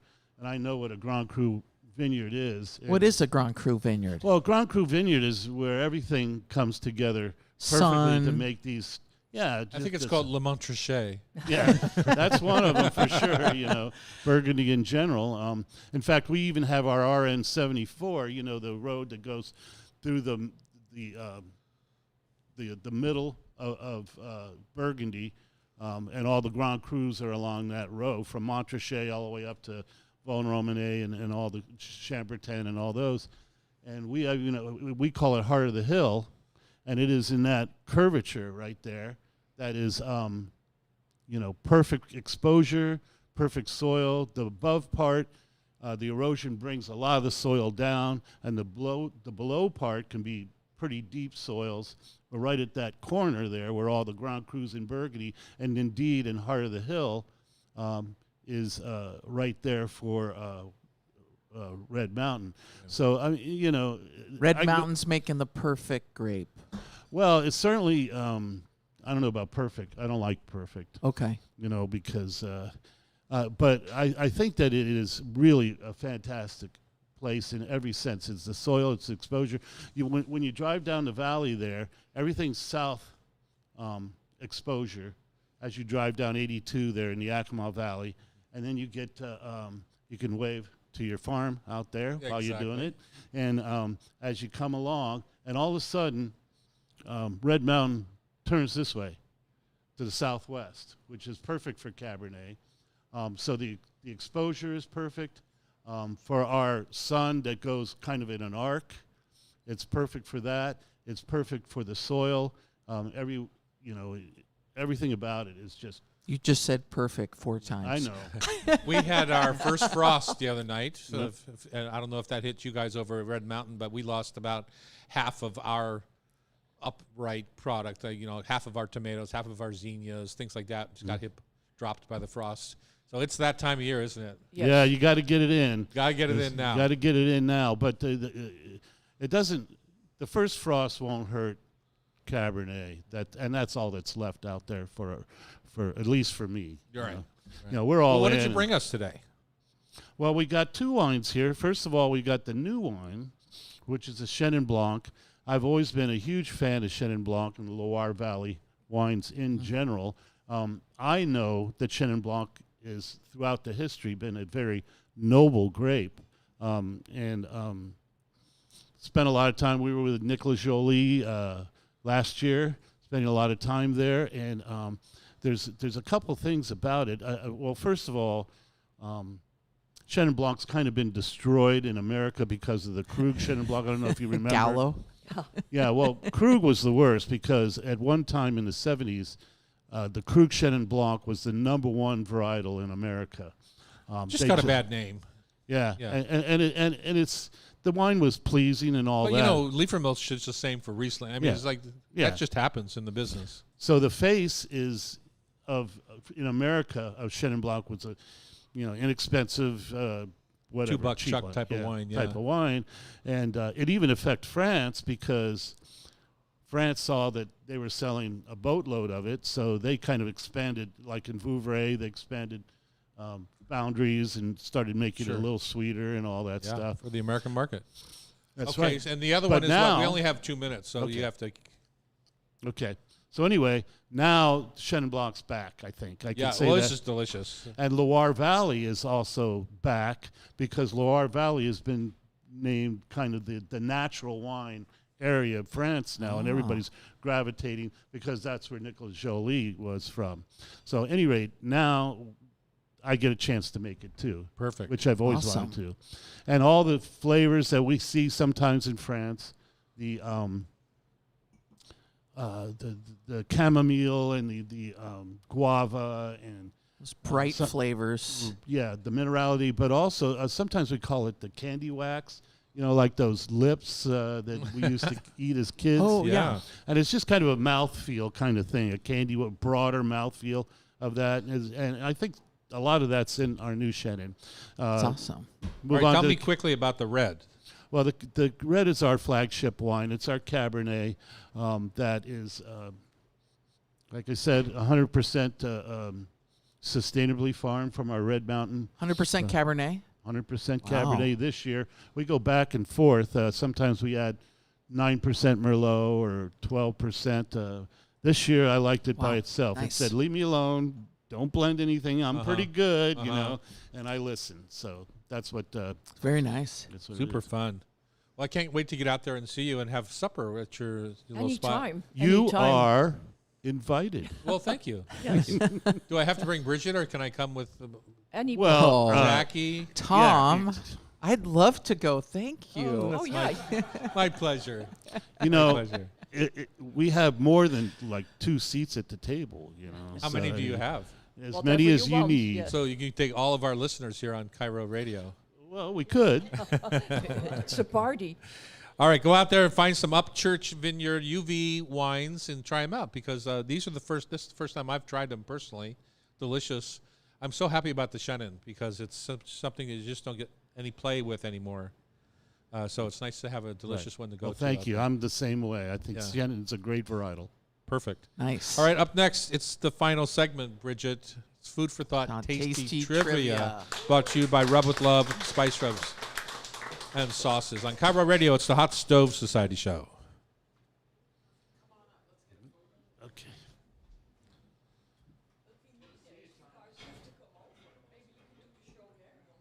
Maybe so. Last time I did a show over there, well, I think was at my farm, but it might have been at Chinook Winery. I've done it from their tasting room when I used to be live. Yeah. Yeah, man. What a pleasure. What a pleasure.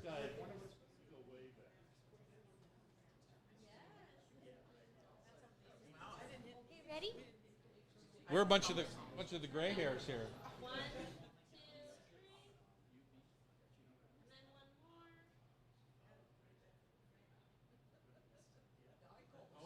Only Taya. Oh, really? Yeah.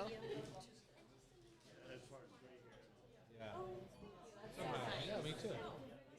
Silver beauties is what I call them. I've got my Macklemore sweatshirt on. Yeah, I do. Yeah, that's true. One way to look at it. I see these ladies keep walking, I think, and then they're all shorter than my camera, so they don't have to worry about it. All right, you too, Chris.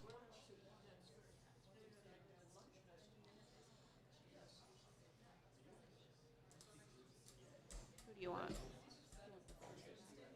Pardon me? Or both, I don't care.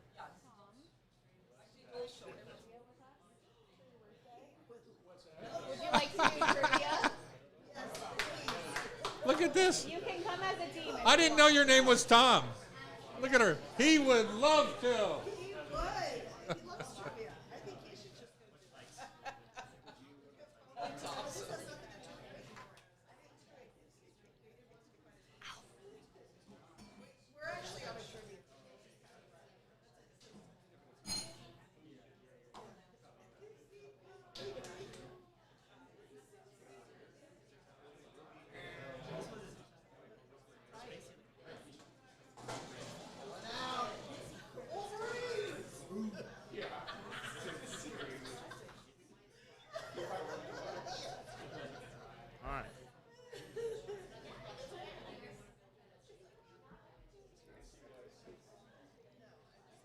Pull up a chair. Nico will get your mic set up for you. Oh, the birthday boys playing trivia. Yeah.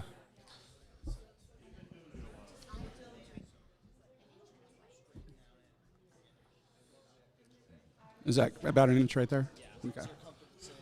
Okay.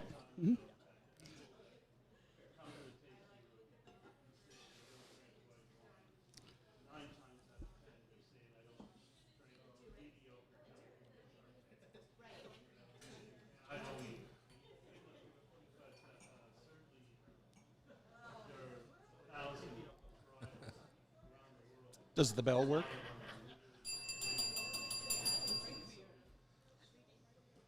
We are back here in the Hot Stove Kitchens on Cairo Radio. It's the Hotel Andra in downtown Seattle. We're located up on the second level, all the way in the back.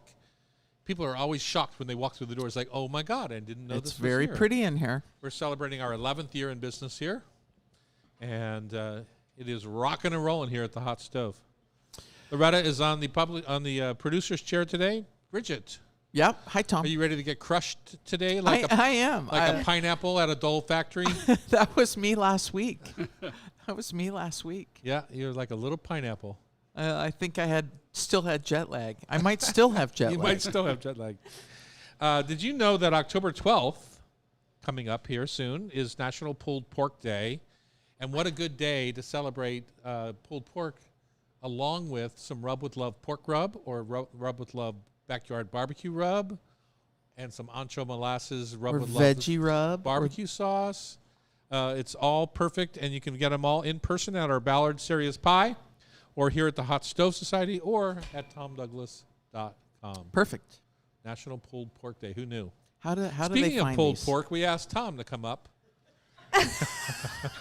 Wow, what a segue for a guest.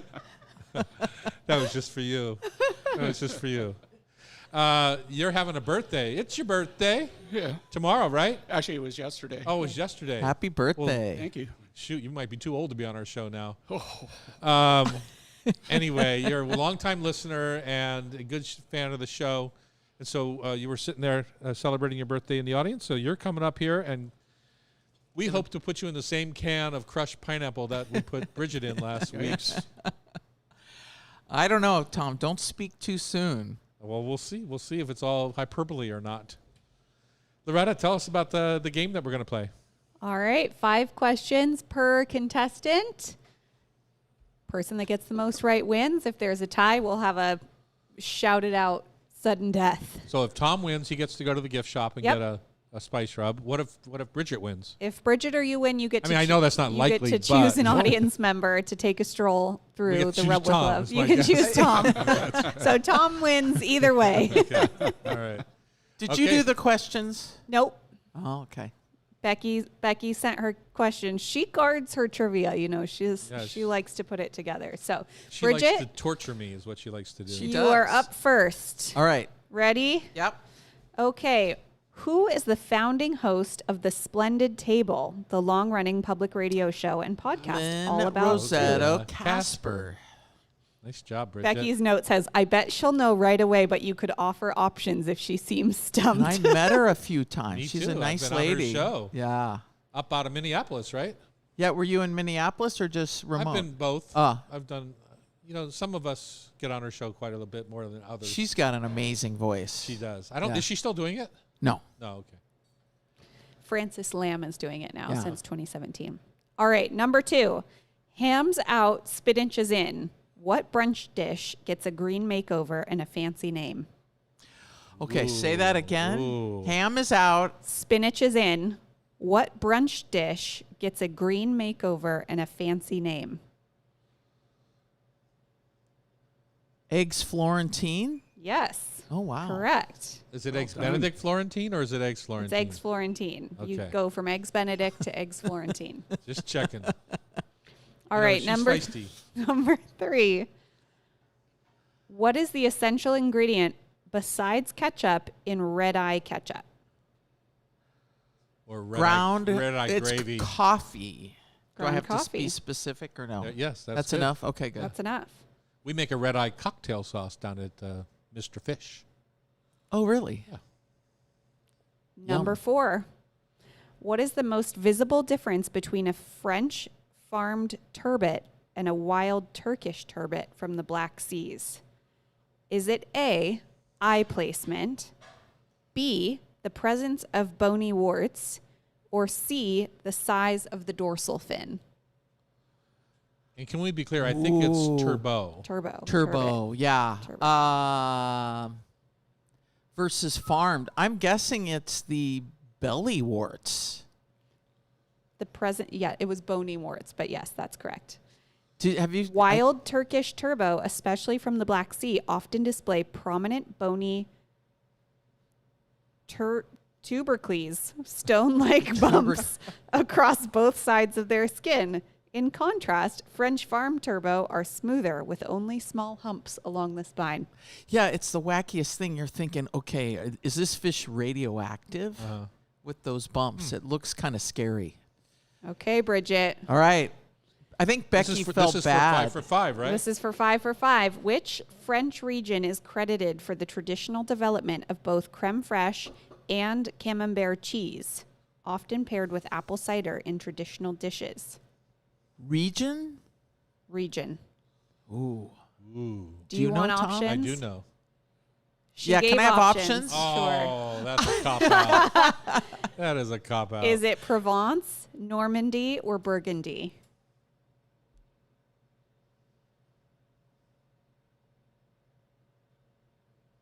Burgundy. Nope. It's Normandy. Normandy.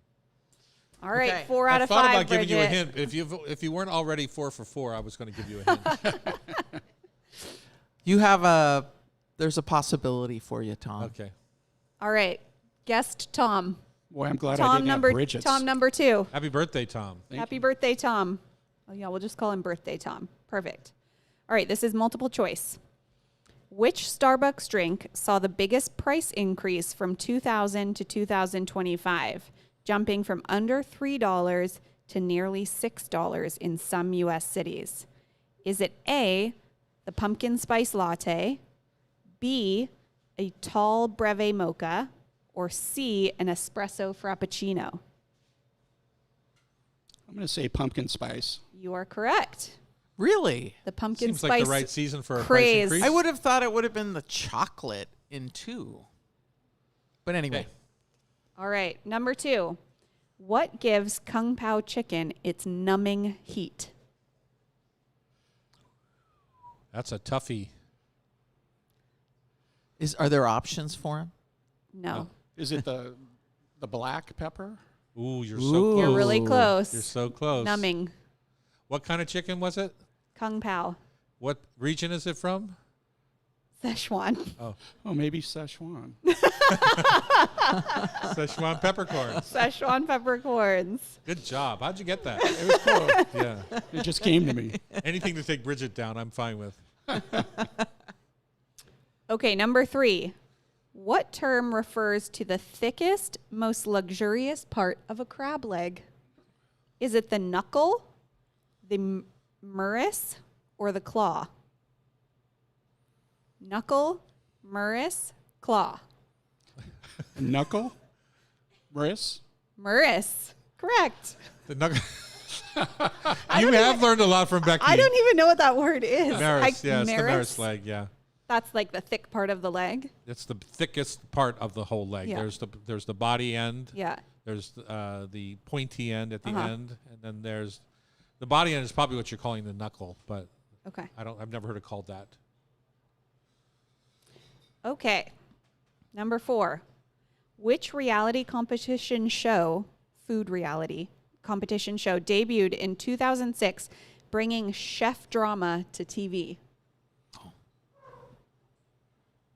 Would have been the American Who's on top?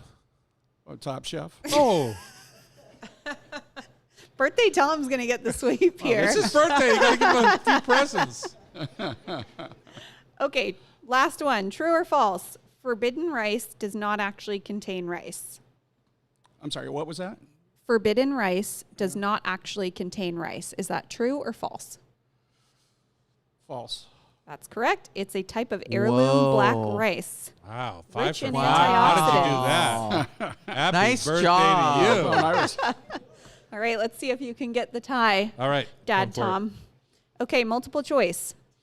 Which diet craze was defined in the early 2000s with low carb everything? Was it A, South Beach, B, Atkins, or C, paleo? Low carb everything. So it's the date because they're all low carb. It's the date, right? Early 2000s. I'll go with the South Beach, South Atkins, Beach. or paleo? South Beach. It was Atkins. Atkins. It was Atkins? Atkins is in Atkins. South Beach. I don't know if you know that or not. Dr. Atkins, he lives in South Beach. Great. Yeah. Say it with conviction. Nice it try, might be true. Tom. Nice try. Number 2. What bivalve can swim by rapidly snapping its shell open Scallops. and closed? That's cute. Cute. It's cute and true. The scallop uses jet propulsion to burst through the water and escape predators. Wow. Number 3. What enzyme in Seems like a lot of them don't make it because I see them in the grocery store all the time. and a lot of shells on the beach. What enzyme in raw fish breaks down proteins and can cause mushiness in ceviche if marinated too long? Is it A, amylase, B, pepsin, or C, cathepsin? Never heard of any of them. Maybe. So I'm going to go with the middle one, B. It is C, cathepsin. Yeah. It's Oh, naturally interesting. present Huh. in fish muscle and accelerates protein breakdown. You see that happen in halibut and black cod when it gets too warm. Too warm. Yeah, Interesting. caught in too warm of water. Okay, number 4, true or false? Worcestershire sauce can be used to polish silver. 100% true. That is true. What? That's Yep. interesting. Thanks to its acidic ingredients like vinegar and tamarind, Worcestershire can help break down tarnish.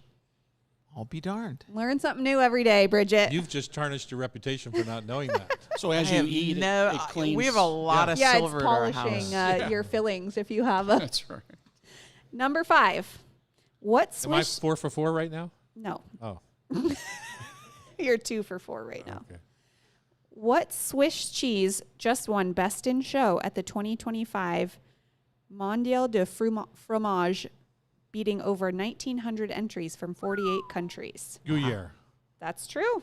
What was it? Gruyere. Gruyere. Wow. She said I could offer options if he's doing poorly. All right, thanks, birthday Becky. Tom is the Birthday winner.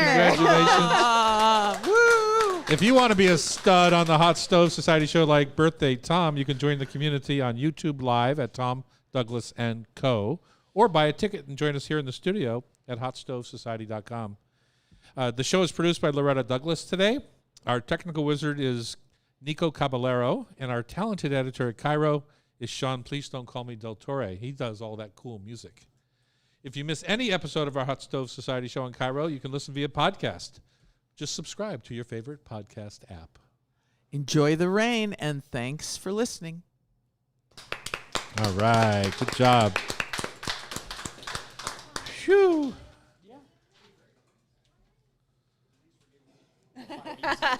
Don't forget to take your stroll through the gift shop, Tom. Thanks for having me up here. Absolutely. Thanks for being a good sport.